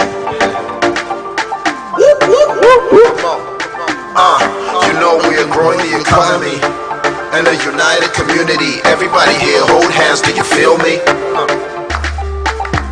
Southern African Development Community. In case you wonder when you see the name on your TV. Everybody in the house, put your hands up. Throw your hands up. Put your hands up. Everybody in the house, put your hands up. Throw your hands up. Put your hands up. Sadc, throw your hands up. Put your hands up. Sadc. And for Angola, Olaiamo Angola, the home of the diamond and oil. See you, Angola. Beef for Botswana. Blessed be this noble land of diamond and beef.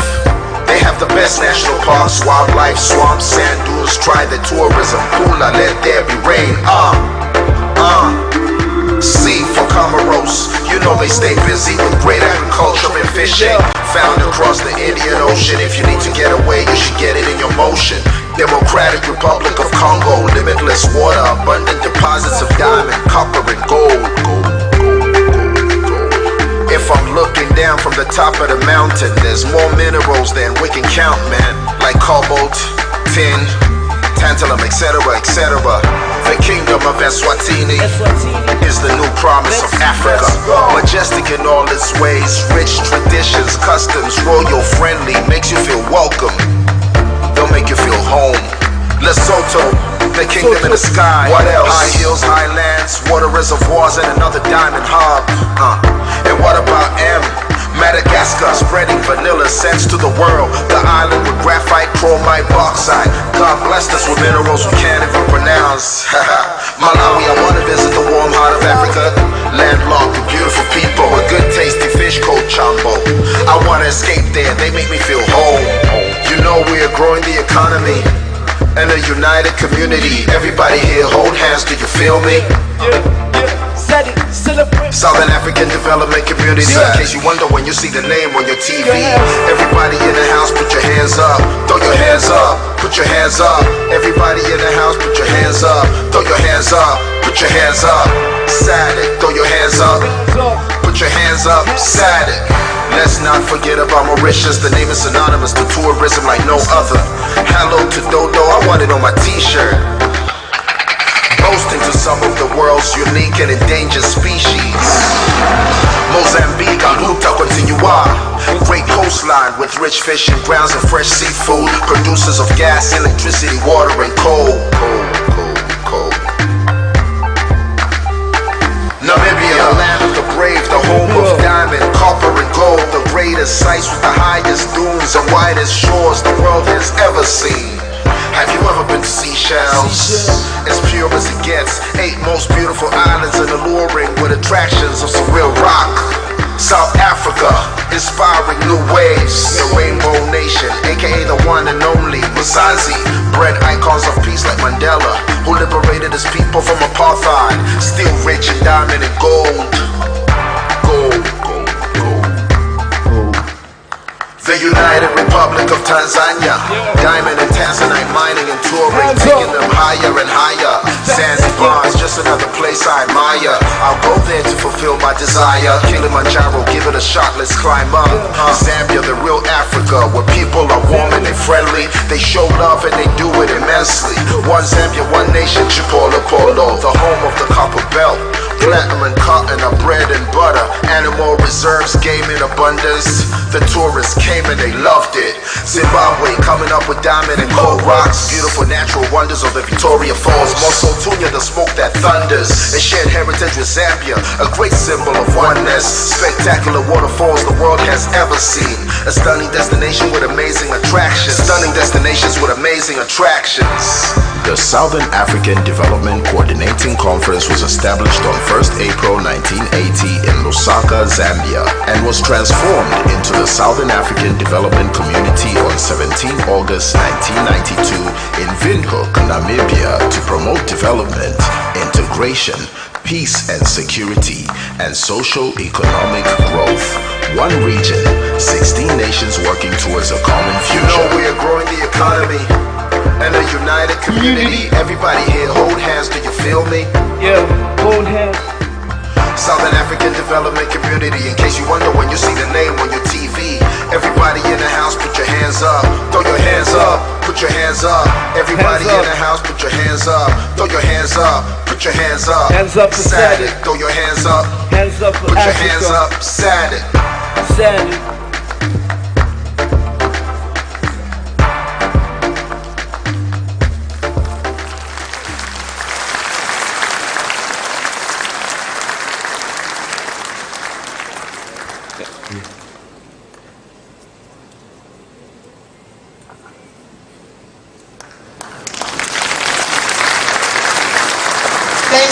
Thank you, Chisenga.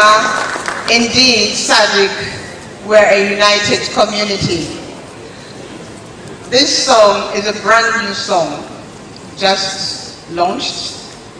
We're going to have a way of making copies and promote it. We would like all the Sadc citizens to have a copy, play it in your car, play it on the radio, and we'll make copies to be aired for free to the radio stations. Thank you very much. The next presentation will be a keynote address by the Sadc chairperson, His Excellency Dr. Hage Geingob, President of the Republic of Namibia, and that will be followed by a ceremonial handing over of the chair.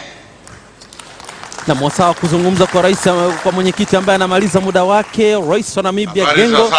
Ndio huo, kisha tafuatiwa na makabidhiano ya nafasi hiyo kwenda kwa Rais Dr. Magufuli. Before I start, I would like to kindly ask all of us to get up, to pay respects to our brothers and sisters who we lost in a well tender, and also those who were affected by cyclones. Minute of silence, please.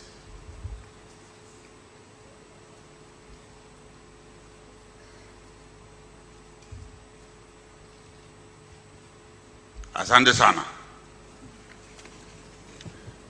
Your Excellency, Dr. John Joseph Pombe Magufuli, President of the United Republic of Tanzania and incoming chair of Sadc, if I give him the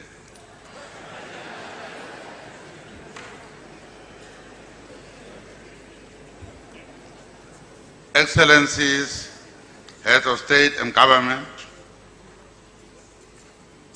I see the former presidents of Tanzania, and Tanzania is always teaching us how to do things. To see three former presidents sitting together there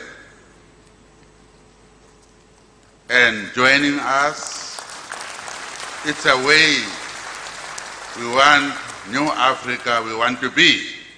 So I would like to recognize my leaders, they were sitting there, very proud of you in Tanzania.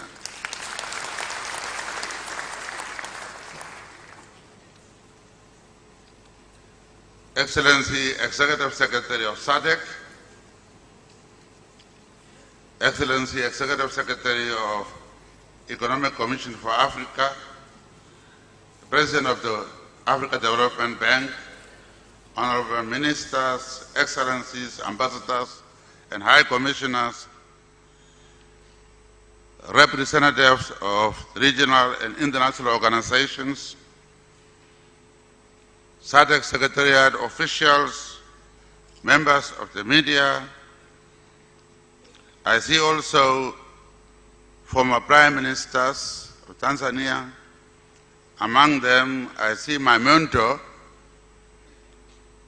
my brother, Ukumbi John Malesela.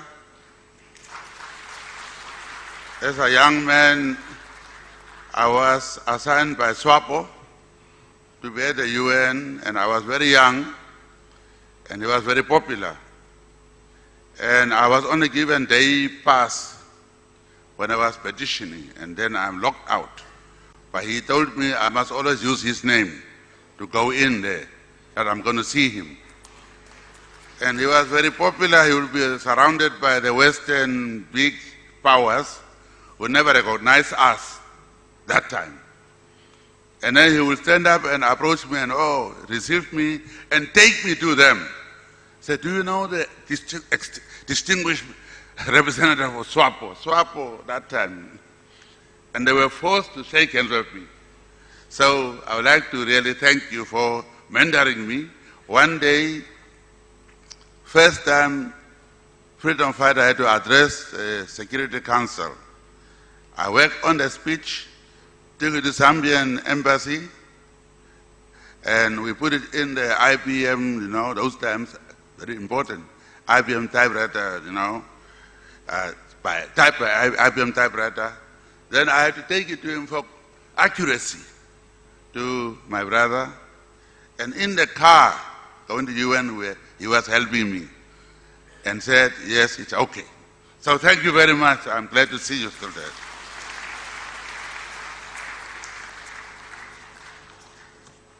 It is a great pleasure for me to welcome you to the 39th Ordinary Summit of the SADC Head of State and Government in the United Republic of Tanzania. Let me express my gratitude to my counterpart, His Excellency President John Joseph Pombe Magufuli, and the people of the United Republic of Tanzania for the warm reception and hospitality accorded to all of us since our arrival. We are gathered here in this historic city of Dar es Salaam, which was not only home, but actual sanctuary to many of us who sought to escape the brutality of the apartheid colonialism. The teachings of Mwalimu Julius Nyerere continue to inspire us. He not only believed in the inalienable right of every African person, but together with the heroic people of United Republic of Tanzania, he walked the talk. Mwalimu, together with the founders of SADC, had a clear vision that only the full realization of the right to self-determination would pave the way for effective regional integration.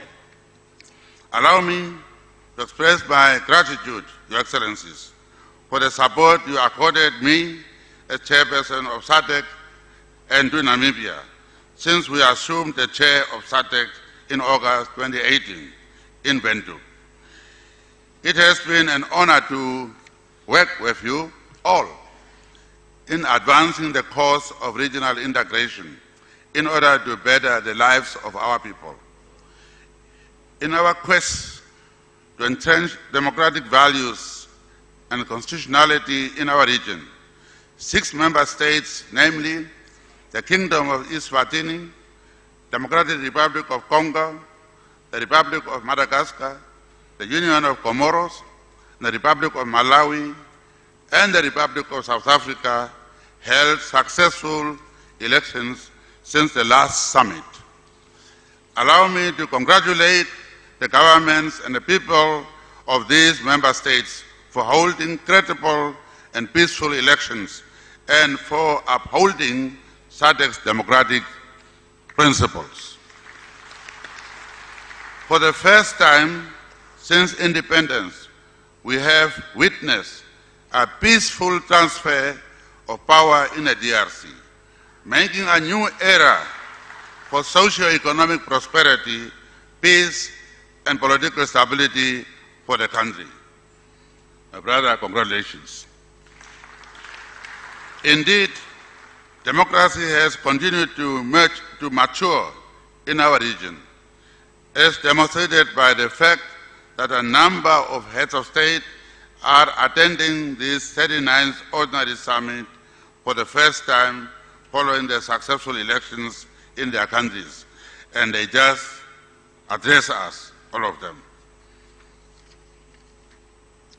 In SADC, we shall always be a family characterized by values, a common destiny for a common people, emerging from a common history. To this end, we are encouraged by the recent signing of the peace accord in the Republic of Mozambique, a further demonstration that SADC places a high premium on peace and stability as a precursor for development in the region.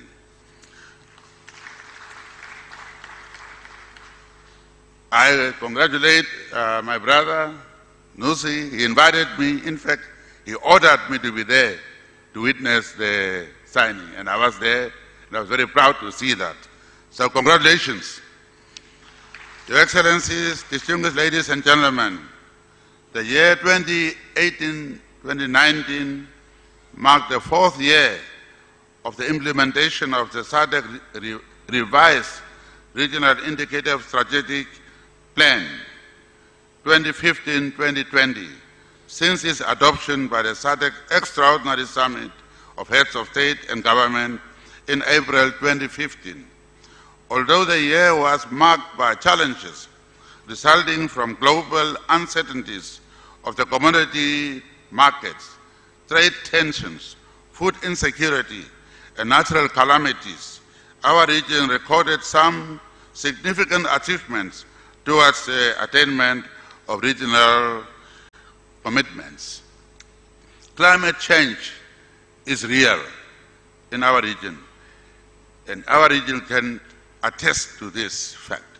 Between January and April 2019, the region faced several weather-related phenomena, namely Tropical Cyclone Desmond, Enowa, Idai, and Kenneth.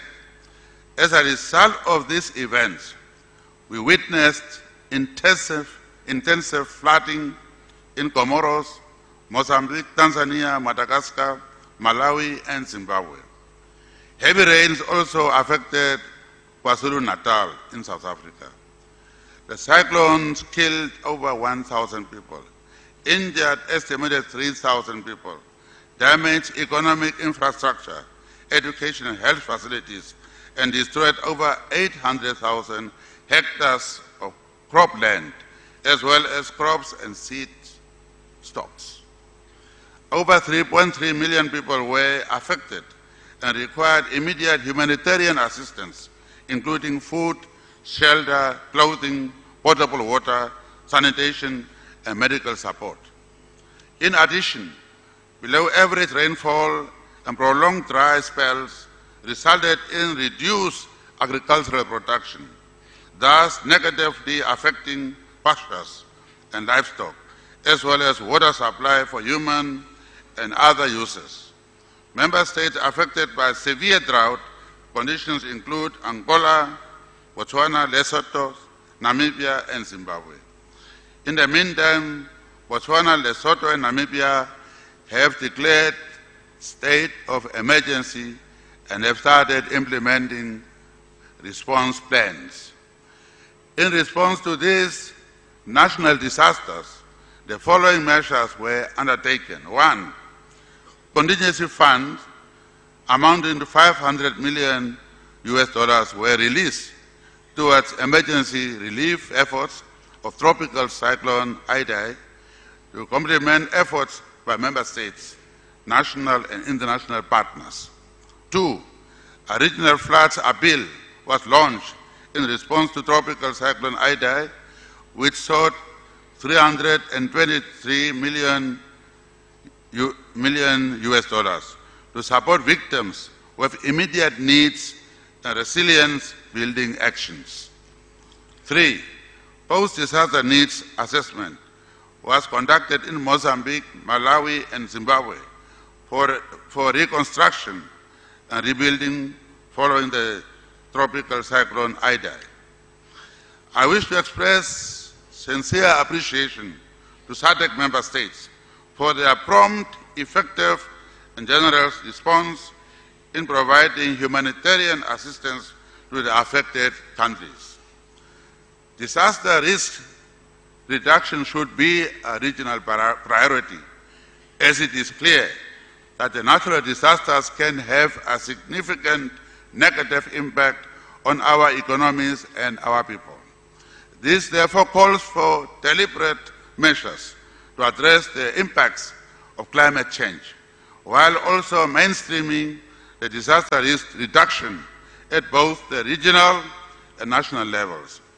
Disaster risk reduction strategies contribute to the decrease of disaster risk and the negative impacts of disasters in order to attain sustainable development and eradicate poverty. The following are some of the measures which are to be considered as part of the mitigation of the impacts of climate change and risk reduction. 1. Pursuing sustainable development by, amongst, reducing deforesting and encouraging reforestation to reduce greenhouse gases that contribute to climate change. 2. Drawing lessons from the previous disasters to strengthen the regional preparedness and response mechanisms and early warning. 3. Putting in place measures to ensure timely response and provision of humanitarian assistance and restoration of livelihoods to the affected communities. 4. Raising awareness in the region on how to mitigate the effects of climate change. Ladies and gentlemen, the region boasts an active young population where 2/3 of its citizens are below the age of 35 years, thereby presenting opportunities for the fortunes of the region to be drastically transformed into greater economic growth and prosperity. Hence, 38 Sadc's theme on promoting infrastructure development and youth empowerment for sustainable development was the focus of a number of programs and activities across all sectors in 2018-2019, with emphasis on youth engagement. The theme also gave impetus for the full implementation of the Sadc Declaration on Youth Development and Empowerment adopted by heads of state and government in August 2015.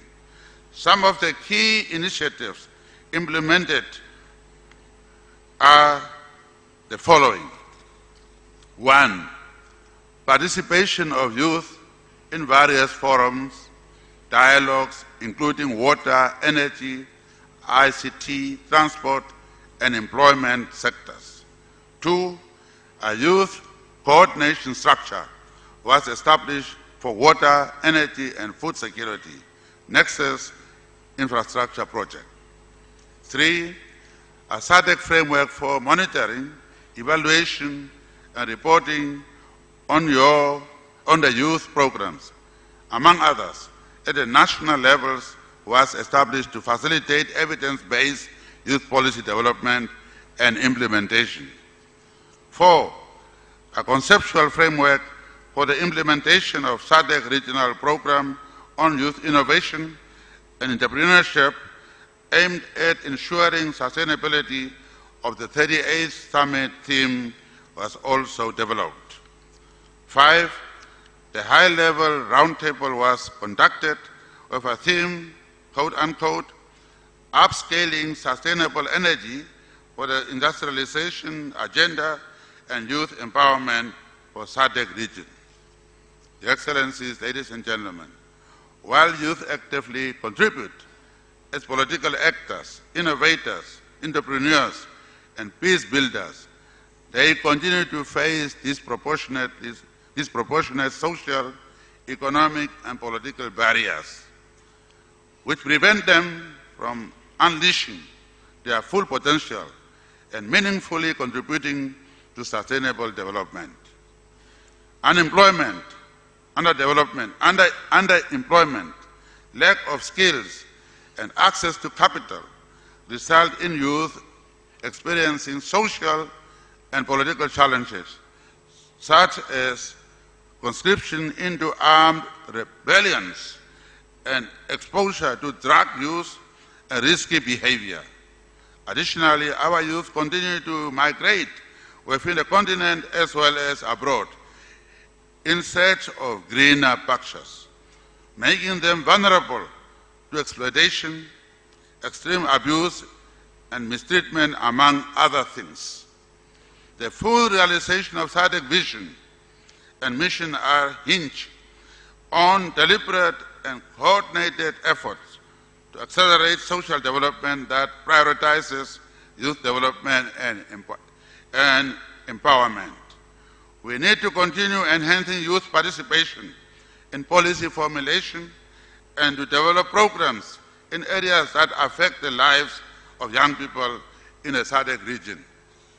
Your Excellencies, as we are all aware, the main objective of SADC is to promote sustainable and equitable socio-economic growth and development to ensure poverty eradication and enhancing the standard and quality of life for the people of Southern Africa by supporting socially disadvantaged through regional integration. To achieve the stated overarching objective, the Secretariat continued to play an instrumental role during the year 2018-2019 in facilitating and implementing various interventions within the pillars of the revised RISDB. Industrialization remained at the core of the integration agenda of SADC and central to the diversification of regional economic growth.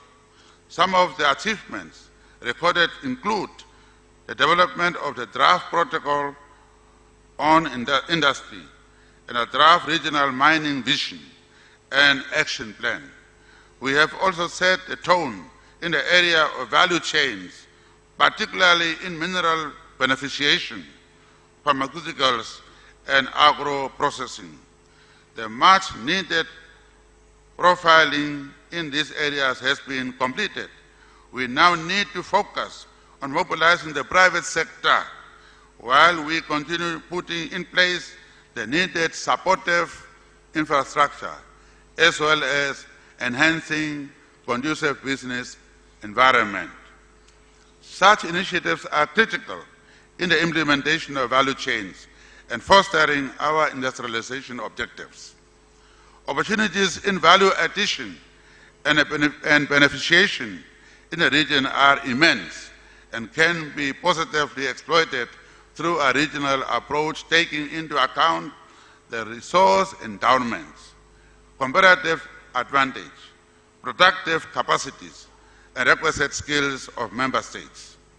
Member states are expected to align their value addition, beneficiation, and industrialization strategies in line with the aspirations of the regional industrial framework. Hence, The development of the regional value chain concept needs to be domesticated in order to promote the implementation of the Sadc industrialization strategy.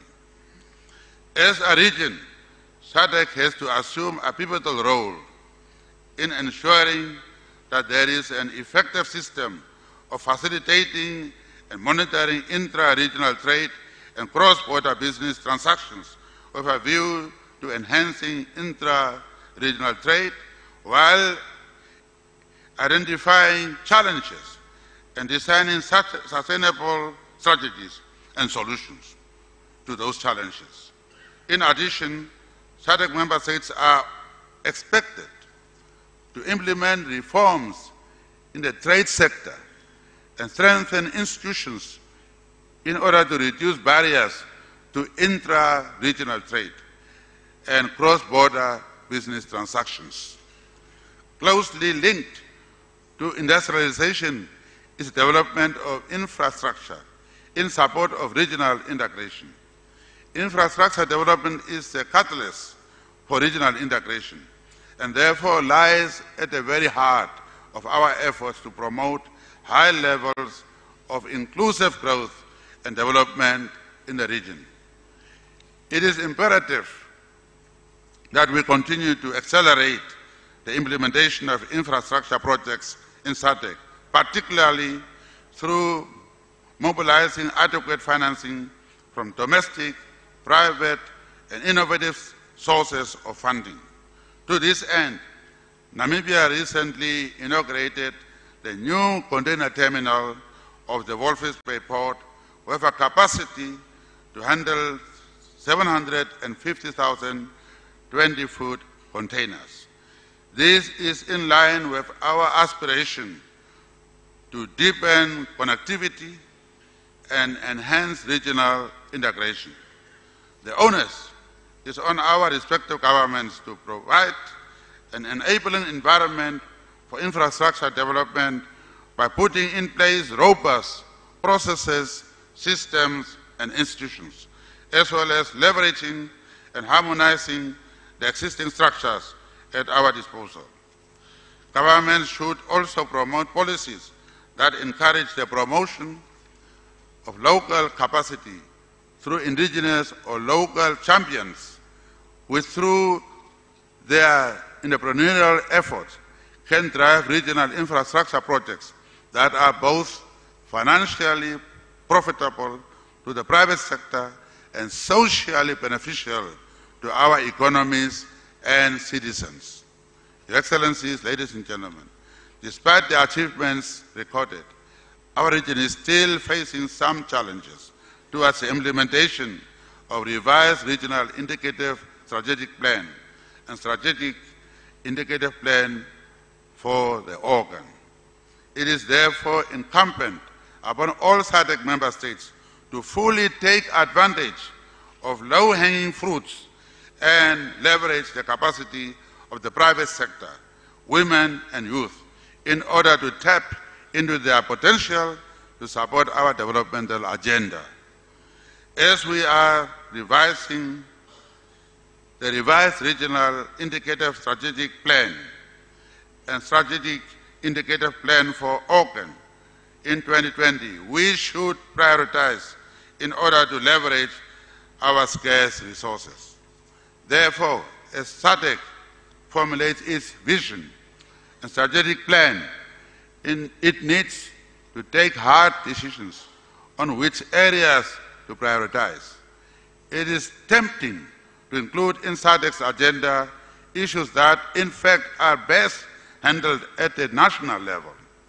Some of the socio-economic issues clearly fall into that category, while others are better handled at the regional level. Programs and activities to be undertaken at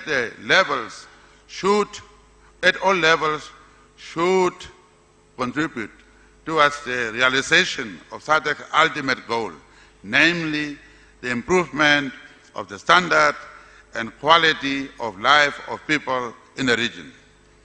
This has to be guided by the principle of subsidiarity, by allowing the Secretariat to focus on regional activities that will facilitate regional integration with visible results and positive impact to SADC economic growth and development, and allowing member states to implement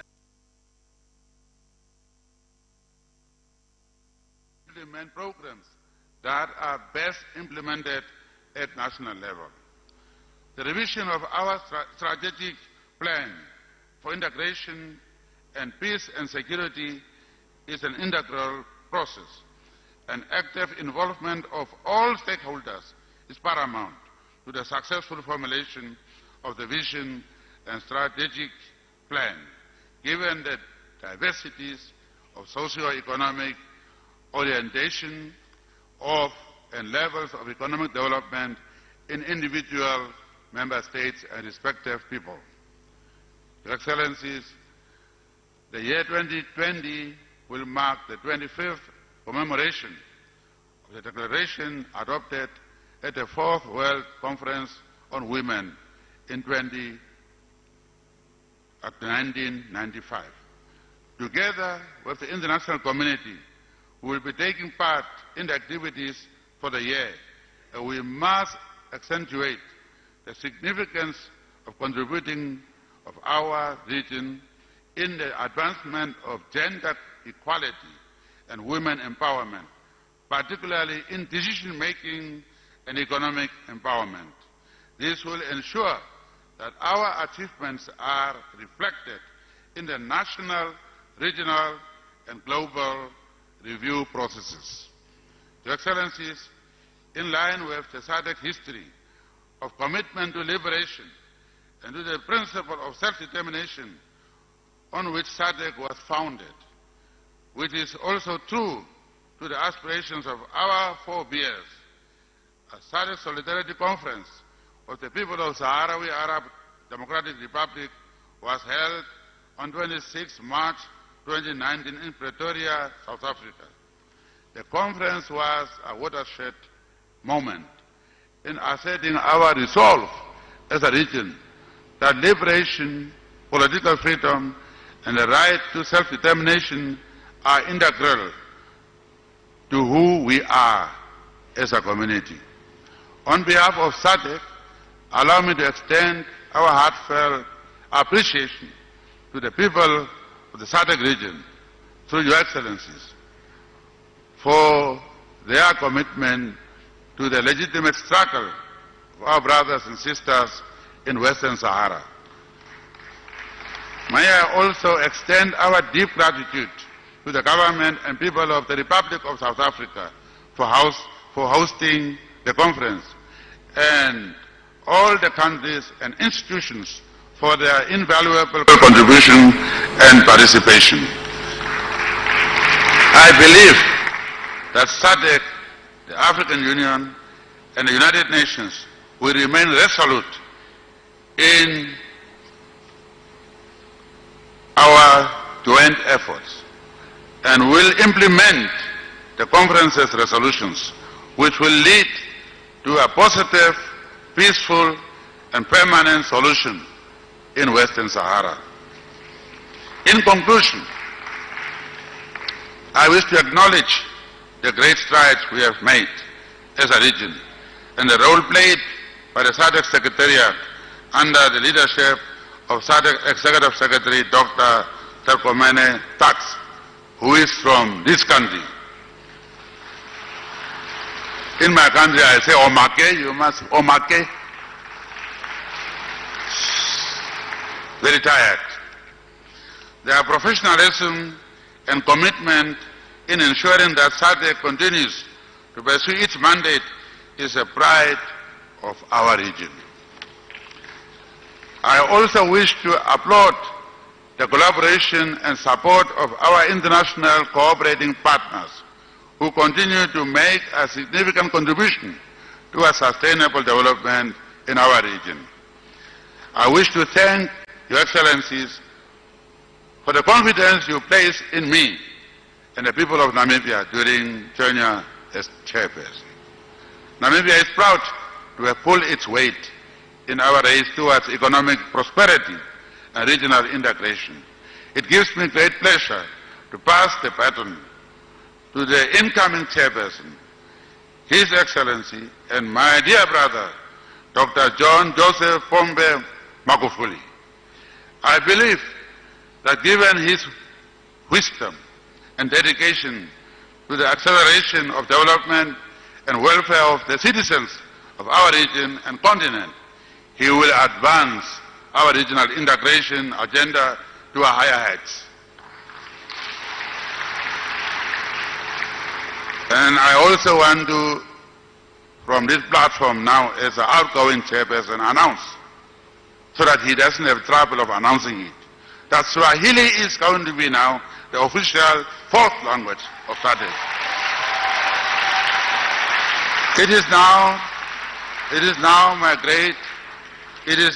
It now gives me great pleasure, therefore, to officially hand over the chair of SADC to His Excellency Dr. John Joseph Pombe Magufuli, President of the Republic of Tanzania. I wish us all productive implementation of our programs and the SADC development and integration agenda during the coming year under his very qualified and very dynamic leadership. May God, may Allah, may God bless you all, and thank you.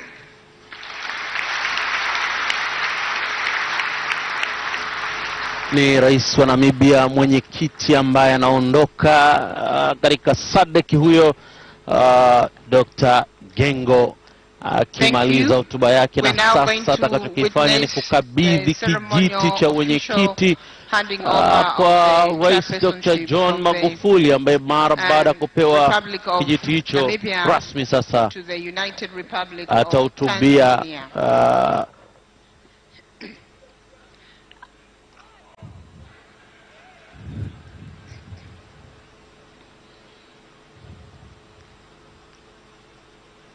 as they exchange. Shall we give another round of applause to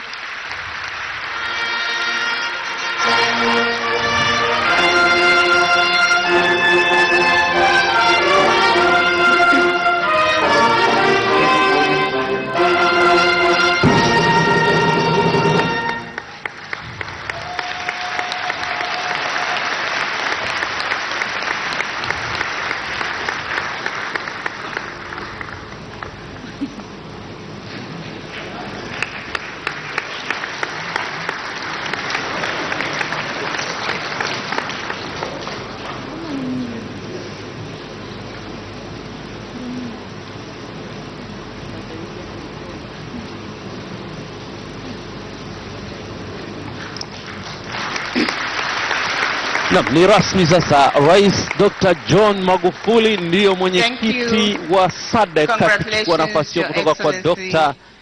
Gengo, ambaye yeye amehitimisha kibarua chake cha mwaka mmoja, na hata kwenye hotuba yake ameelezea yale mazuri yaliyofanyika na changamoto ambazo zimesalia, lakini pia amesema ana matumaini ya kwamba mwenyekiti mpya naye ataweza kusogeza pale ambako yeye ameacha. Lakini kabla ya kuondoka amesema ni rasmi sasa, Kiswahili kimetangazwa kwa lugha rasmi ya SADC. Sasa tunakuwa na lugha 4 rasmi, kwani awali walikuwa na lugha 3 pekee.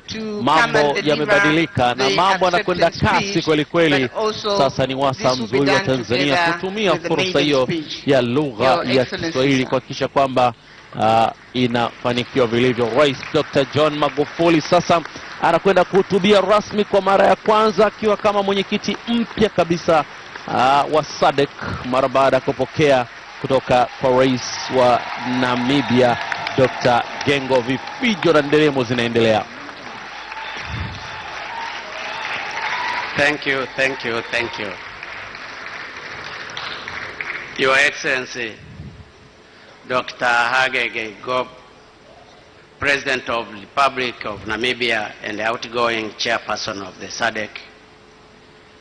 Your Excellency Edgar Chagwa Lungu, President of the Republic of Zambia and the outgoing chairperson of the SADC organ on the politics, defense and the security Corporation, Your Excellency Head of States and Government, Your Excellency First Ladies, Your Excellencies former President of the United Republic of Tanzania, Your Excellencies all national leaders of Tanzania here present, I would like to recognize former Prime Minister Mzee Barechera, Mzee Msuya, Mzee Pinda, and Mzee Joseph Sinde Warioba. They are all former prime ministers, and they happen to work with Nyerere in different capacities. I would also like to recognize Deputy Prime Minister from Namibia, to whom she worked here as a freedom fighter. And during that time she was called Mama Namibia, Mama Swapo. And her name was Ndaitwa Natumbo Nandi.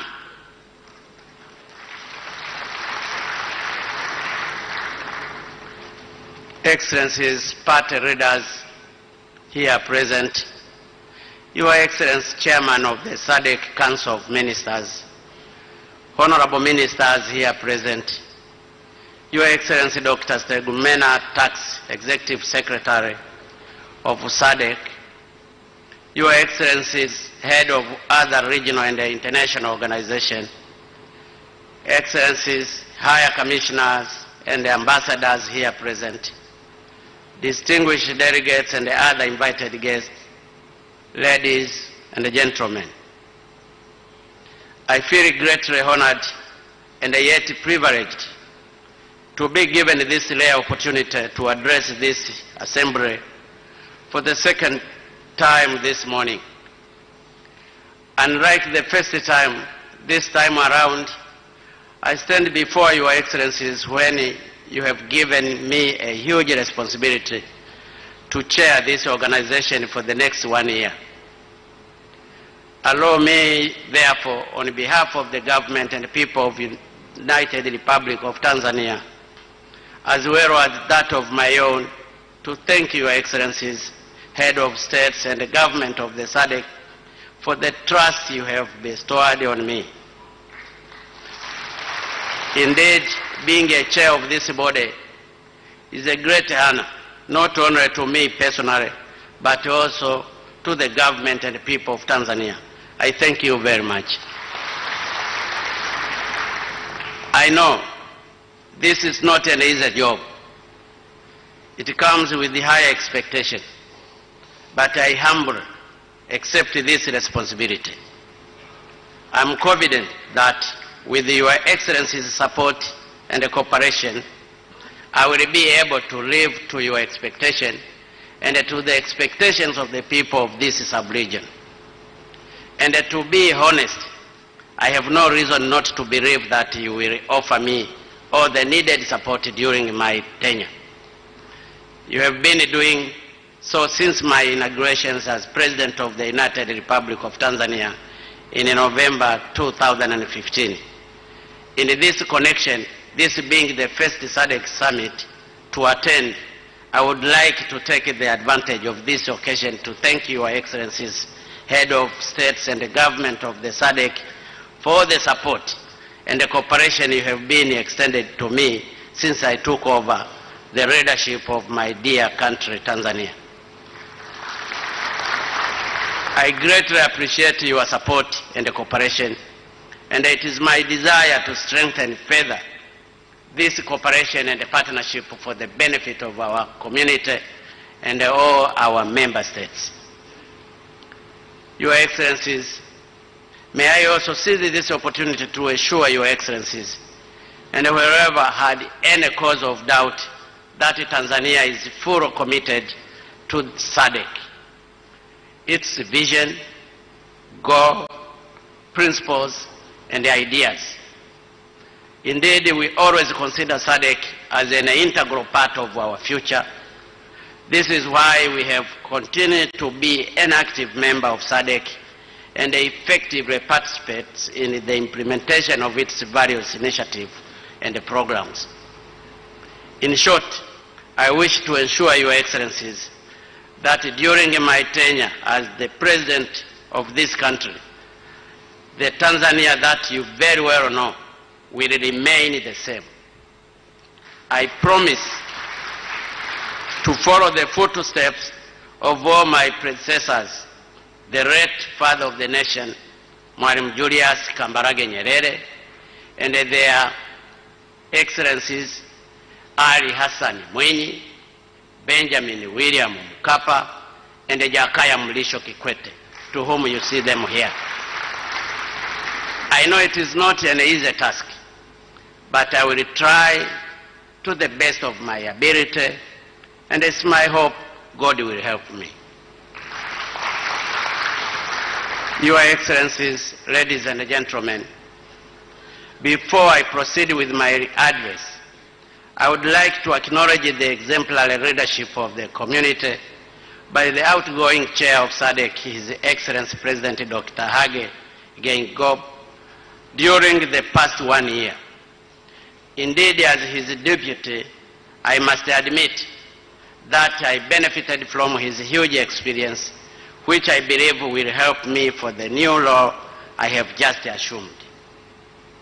I particularly wish to commend the outgoing chair for his dedication and commitment on the issues of infrastructure, development, and youth empowerment, as well as for ensuring that SADC actively participated and played its role in the effort towards reducing the effect of Cyclone Idai and Kenneth that had affected some SADC member states. In these connections, allow me once again to extend my condolence and sympathy to all member states that were affected by these unfortunate and tragic events. I wish also to pay a glowing tribute to my brother, His Excellency Edgar Gachagua Lungu of Zambia, and the outgoing chairperson of the SADC organs of politics, defense, and security cooperation for his tireless effort to promote peace, stability, and democracy in our region. During his tenure, 6 member states held their elections peacefully: Comoro, DRC, Eswatini, Madagascar, Malawi, and South Africa.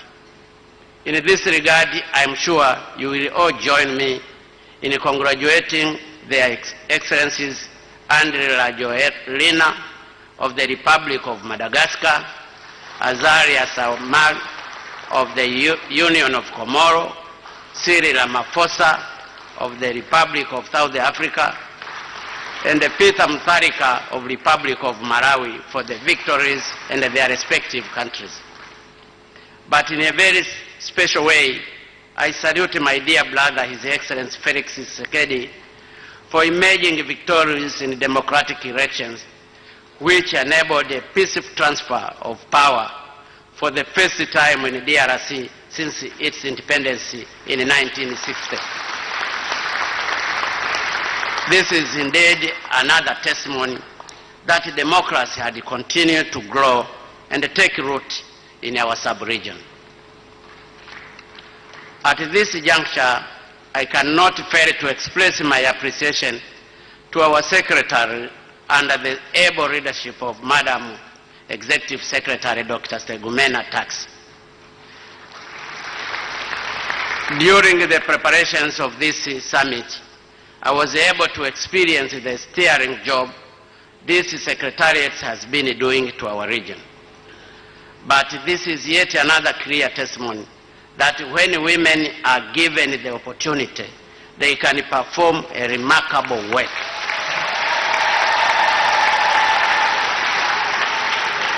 It is for this reason also, we in Tanzania decided in 2015 to elect a woman as our Vice President, Her Excellency Samia Suluhu Hassan. And I'm glad that she has never failed us, Your Excellency, Madam Vice President, May you please rise up so that delegate can recognize her. You can see her. I am sure you can see her.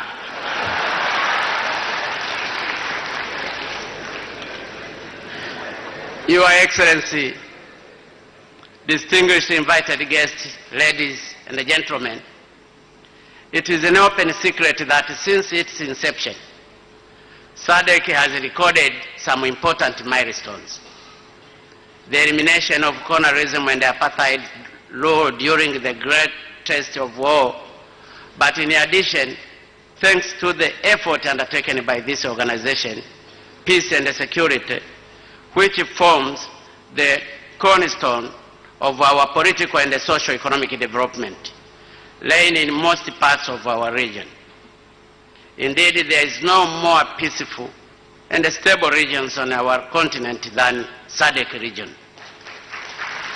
I should also remind that since the launching of the SADC free trade area in 2008, intra-regional trade within the SADC regions has been growing steadily from 16% of the region GDP to 22% in 2018. This is indeed a very significant achievement. It is pleasing also to note that a strong democratic culture is now entrenched in our region, and peaceful changes have become the norm. Excellencies, ladies and gentlemen, despite this achievement, our region is still confronted with a number of challenges. Yes, number of challenges. There are still many challenges facing our region. Due to the time constraints, I will only highlight 3 of them. Excellencies, shortly I have mentioned that the SADC region is a peaceful and more stable than any other part of this continent. This is not to say, however, that our region is free from conflict. In some of our countries, conflict situations still exist. In addition, there is other security threats including international terrorism, organized crime, climate change, drought, flood, hunger, disease that continue to face our region. It is therefore imperative that we continue to work together to address these challenges. This is important because as we all very well know, peace and security are the most critical precondition for the socio-economic development and the transformation. Hence, our countries must continue to work hard to make sure that our region is free from conflict.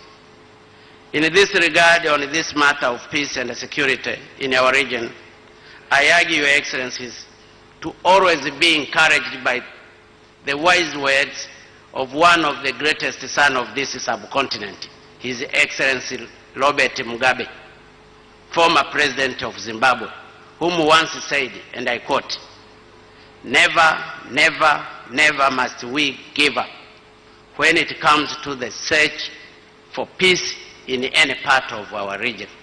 End of quote.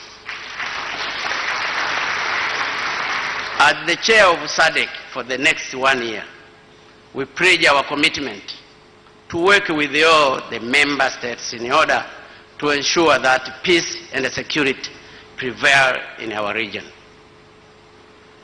Excellencies, ladies and gentlemen, putting peace and security issues aside, the biggest challenge that I see currently confronting our sub-region is that of economic emancipation.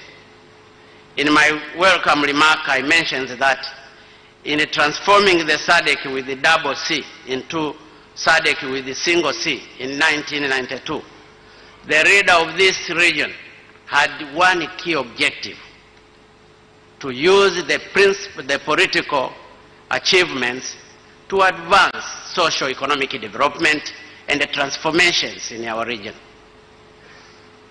Needless to say, and I'm sure I will be speaking on behalf of many citizens in this region, that this objective has not been realized. And so, be honest, if there is no concerted effort, it will take ages for this objective to be realized. And I'm not saying this without evidence. Last year, 2018, for instance, we set a target of GDP growth of 7%, but it grew by only 3.1%. This was below the continent's average growth of 3.5%. The Eastern Africa region grew 5.7%. The Northern Africa region grew by 4.9%. And the 3.3% growth in the Western Africa region. Our intra-region and extra-regional trade performance is also not good. In 2017, the Sadc regions with 16 member states, population of 327 million people, a total area of 9,882,959 square kilometers, and which is blessed with the abundant natural resources, only exported goods worth USA dollar 143 billion. On the other hand, Mexico and Vietnam, country with the area of 1,943,955 square kilometers and 331,210 square kilometers, and a population of 132.5 million people and 97.5 million people, each exported goods worth USA dollar 403 billion and USA dollar 214 billion respectively. This clearly shows that our economies are not performing well, and we are still very far from achieving our economic objective. I'm saying this very openly. There is no need to hide this.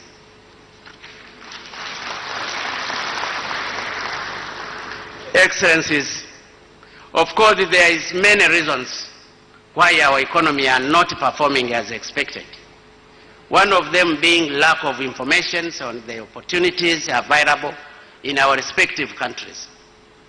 In May this year, for instance, I had the opportunity to visit 4 Sadc countries. 3 of them, due to the drought and the other natural disaster, were experiencing shortage of food. It surprised me to hear that those countries were planning to import food stuff from outside Africa, while in Tanzania we were struggling to find a market for 2.5 million tons of food, which was a surplus. But that is just one example. Due to lack of information, our countries are also importing cars, sugar, and fuel very far away from our region, while some Sadc member states, South Africa, Mauritius, and Angola, for instance, are producing the same respectively. Importation and importation costs also contribute to the poor economic performance of our region. Studies have shown that the cost relating to customs in our region are 3 times higher than in Asia and 5 times higher than in the OECD countries. This cost, compounded by transportation costs, make the situation even worse.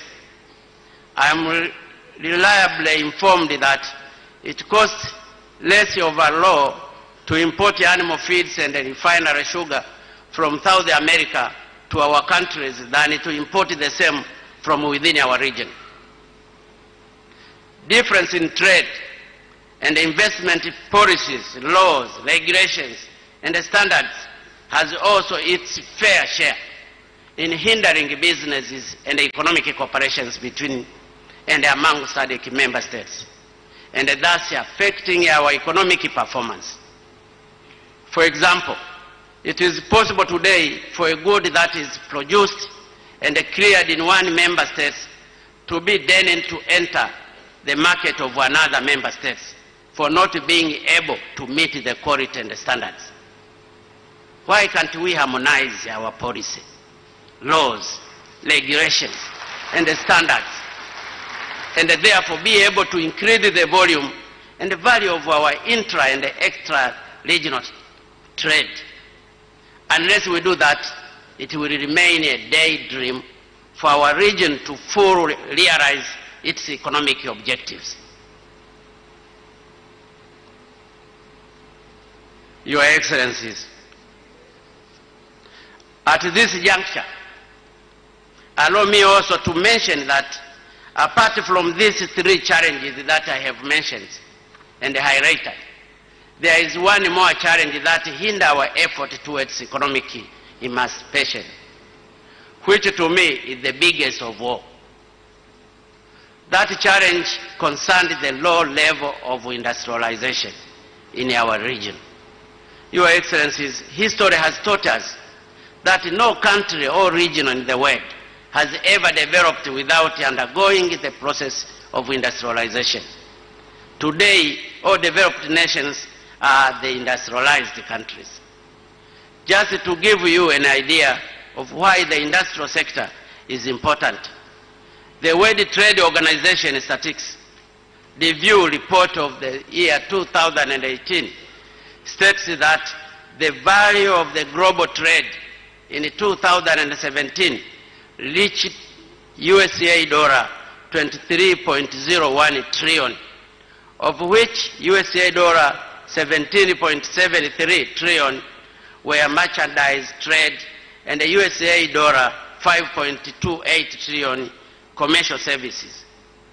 Of course, important to note, however, is that of the USA dollar 17.73 trillion merchandise trade, 70%, almost USA dollars 12.41 trillion, were manufactured goods.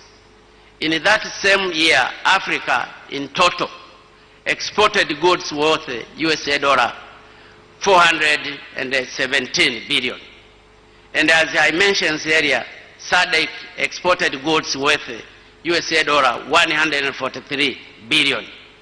More than 60% of the Africa's and the Sadc exports were raw materials, mainly agriculture products, mining, and fuel.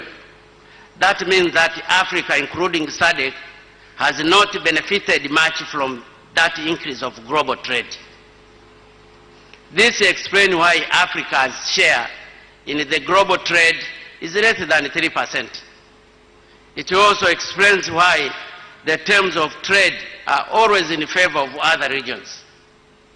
For instance, in the year 2017, Africa exported goods worth USA dollar 417 billion, but its importation was USA dollar 534 billion.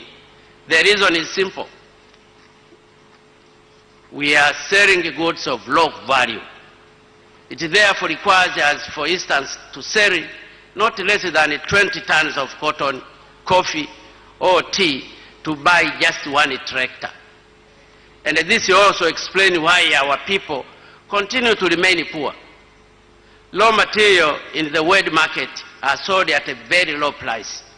In addition, due to low level of industrialization in our region, the problem of unemployment is increasing. By exporting our raw material, it means we are also exporting jobs.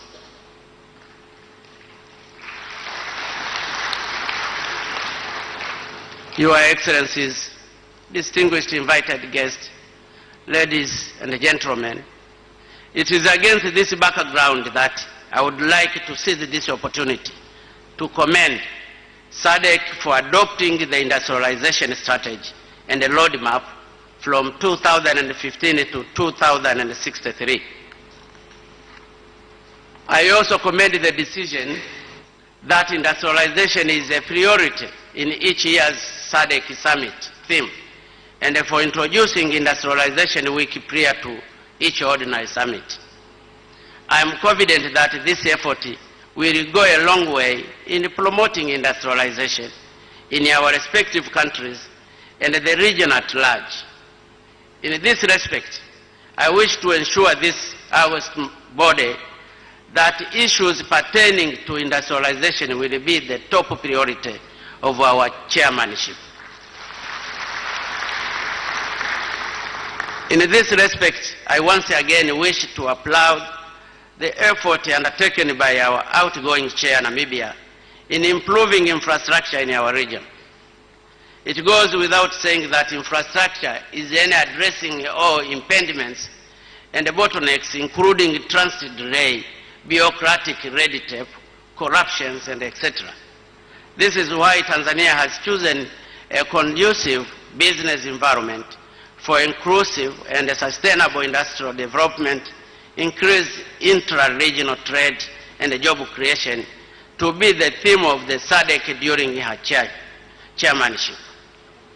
It is our sincere hope that the implementation of this theme will serve as a catalyst for sustainable industrial development, increased intra-regional trade, and job creation in our region.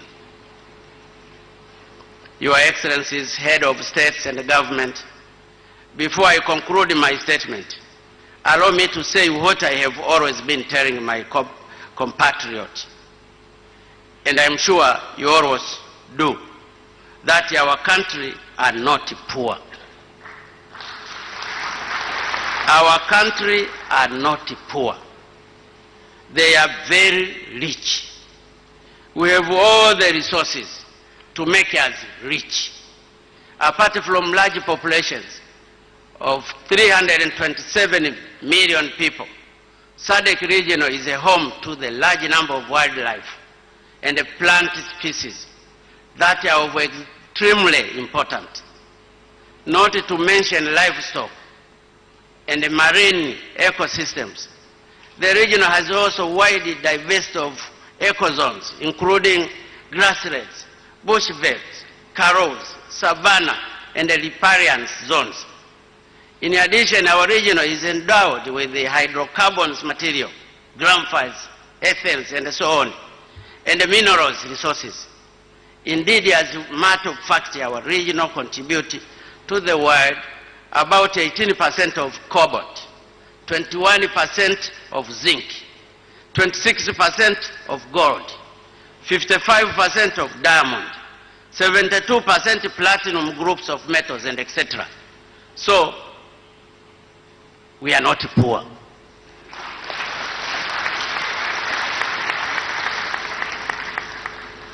These are indeed resources that one can hope to have in order to be rich. We must therefore work together to ensure that we exploit and utilize these resources for the benefits of our country and our people. This is important because it is only through cooperation that we will be able to utilize these resources effectively and achieve our objective.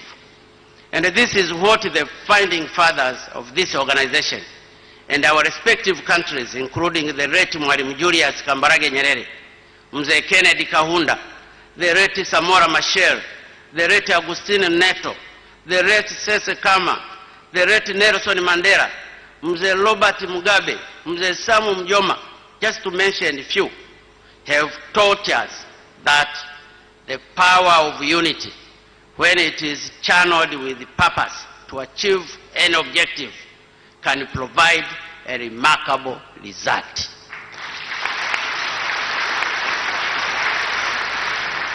It can even move a mountain. Indeed, it was because of unity our founding fathers, with the limited resources, were able to fight colonialism and emerged victorious.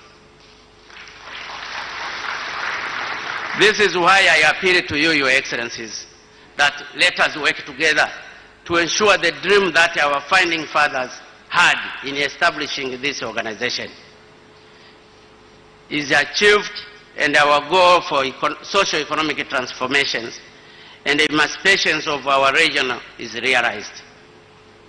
Indeed, I personally believe that if we can work together, our economy will not grow by 3.1%. We shall be able to improve trade between us. Our industrial sector will grow. Our contribution to the global trade shall increase. Our people will no longer remain poor, and decent jobs will be available to our young people. In addition, I believe if we work together, peace and security will prevail in our region, and we shall also have a strong early warning mechanism and a system that will help us deal or reduce the impact of these natural disasters. Your Excellency, I have urged you to work together in order to achieve our objective. However, at this juncture, allow me also to challenge our Secretariat.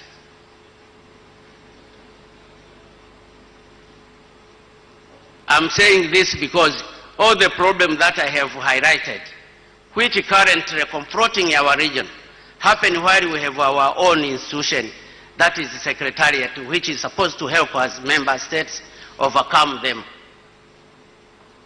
I personally believe that if our Secretariat would perform efficiently and effectively its function, it would have found the answers to the question why over the past 10 years our GDP growth has been decreasing, even by advice. The last time that our GDP grew by more than 5% was the year 2008, whereby it grew by 5.7%.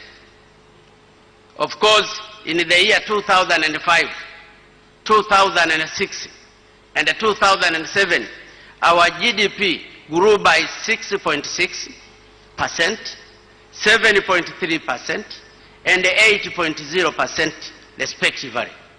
This is the GDP for Sadc countries. However, since then, our economic growth has never grown by more than 5%. 2009, it grew by 0.6%. 2010, only 4%. 2011, 4%. 2012, 4.4%. 2013, 4.3%. 2014, 3.4%. 2015, 2.2%. 2016, 1.4%. 2017, 3%. And the last year, 2018, 3.1%. Had our Secretariat also lived up to its duty, our country would have known the reason why. After 2 consecutive years of positive trade balance, in 2010 and 2011, Sadc regional external position deteriorated to a negative balance of $17 billion in 2015 and $9 billion in 2016, and improved a little bit in 2011 by $1 billion. These are some of the critical questions that our Secretariat must address and advise member states accordingly for a new direction.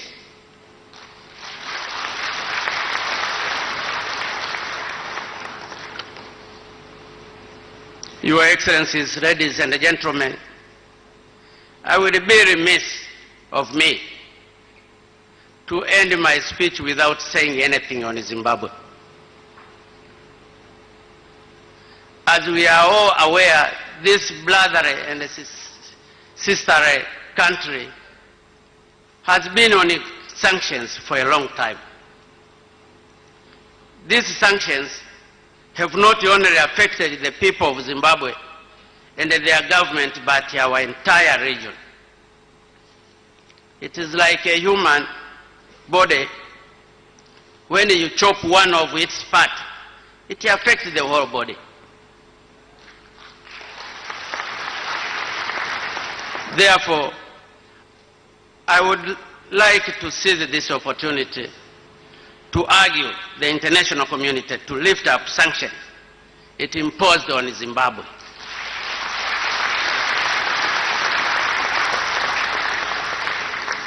This brotherly country, after all, has now opened a new chapter, and it is ready to engage with the rest of the world.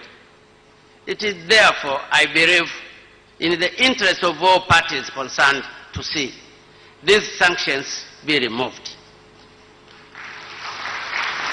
In this respect, I wish also to urge all SADC member states to continue to speak with one voice on the issue of Zimbabwe. Long live SADC, long live Africa, a luta continua. I thank you for your kind attention. Asante sana. Maneno ya kwake mwenyekiti mpya wa Jumuiya ya Maendeleo ya Nchi za Kusini mwa Afrika SADC, Dr. John Magufuli, ambaye amekabidhiwa kijiti hicho. Anamaliza kwa maneno aluta continua, mapambano na yaendelee, na hii ni baada ya kusemea vikwazo vile ambavyo vipo kwa nchi ya Zimbabwe. Anasema huu ni wakati wa mataifa magharibi kuondoa vikwazo ambavyo vinawaumiza si viongozi tu, lakini hata wananchi wa Zimbabwe na hata majirani. Lakini pia amesema pia nchi zote za SADC umefika wasa sasa wa kuanza kusema kwa kauli moja, kuiambia dunia kwamba hapana, imetosha kwa vikwazo ambavyo vimewekwa dhidi ya nchi hii ya Zimbabwe. Anasema kwamba tayari walishafungua ukurasa mpya, hivyo yafaa kabisa maisha mapya pia kuanza. Amezungumza mengi sana, lakini pia akitupa nafasi ama kibarua kizito kwa sekretariat ya SADC kuhakikisha kwamba inaangalia ni kwa nini uchumi ama GDP eneo hili inaenda kwa kusuasua mno, tofauti na ambavyo watu wengi wanaamini, huku akiorodhesha namna ambavyo GDP yenyewe imekuwa katika miaka ya hivi karibuni. Kando na hilo pia Rais Dr. Magufuli amepongeza baadhi ya watendaji, akiwemo mwenyekiti ambaye amemaliza muda wake Gengo, rais wa Namibia, Rais Edgar Zungu ambaye anaongoza ile kamati ya usalama na siasa Troika, kwa kibarua ambacho anacho. Lakini pia amezungumza mafanikio ya SADC yenyewe tangu kuanzishwa kwa harakati za ukombozi na hatimaye kuja kutulia. Lakini pia akagusia mambo matatu makubwa ambayo ni kikwazo kwa upande huu wa SADC. Amezungumza migogoro iliyopo katika ukanda huu, akagusia swala la ulinzi na amani ambalo anasema kwamba kando na hilo basi hakutokuwa na chochote. Swala la uchumi wa kuliacha, akazungumzia namna ambavyo tumekuwa tukiagiza vitu zaidi kutoka nje, licha kwamba vitu vyenyewe vinaweza vikapatikana katika nchi za ukanda huu wa SADC. Lakini akagusia swala la viwanda. Turejee ndani kusikiliza nini ambacho kinaendelea kutoka kwa mshereheshaji. Excellencies, distinguished guests, as the heads of state will be leaving for a photo opportunity, that is a family photo, will be requested to remain in the house for special arrangements when it comes to lunch. Heads of states and spouses +1, that is foreign ministers, will be taken to a specific room, and Asha's colleagues from the Ministry of Foreign Affairs will be directing them. Full ministers that are not ministers for foreign affairs will be going to second floor.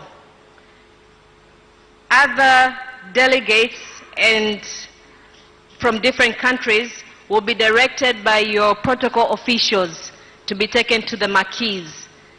But deputy ministers and other government leaders from Tanzania will be going to Kilimanjaro, which is on the 3rd floor of this auditorium for lunch.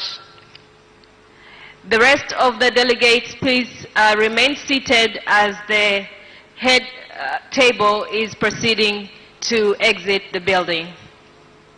We'll also have the performance. If you can put the monitors, if you can put the song that were played earlier on.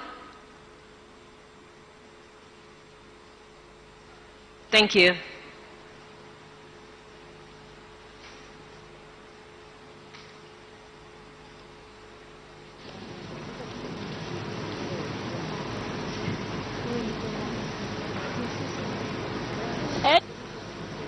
Director.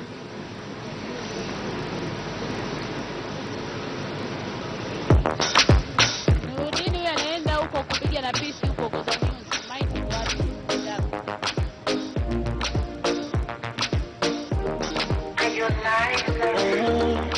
I wish ningemwona Magufuli, nipige magoti, nimpongeze.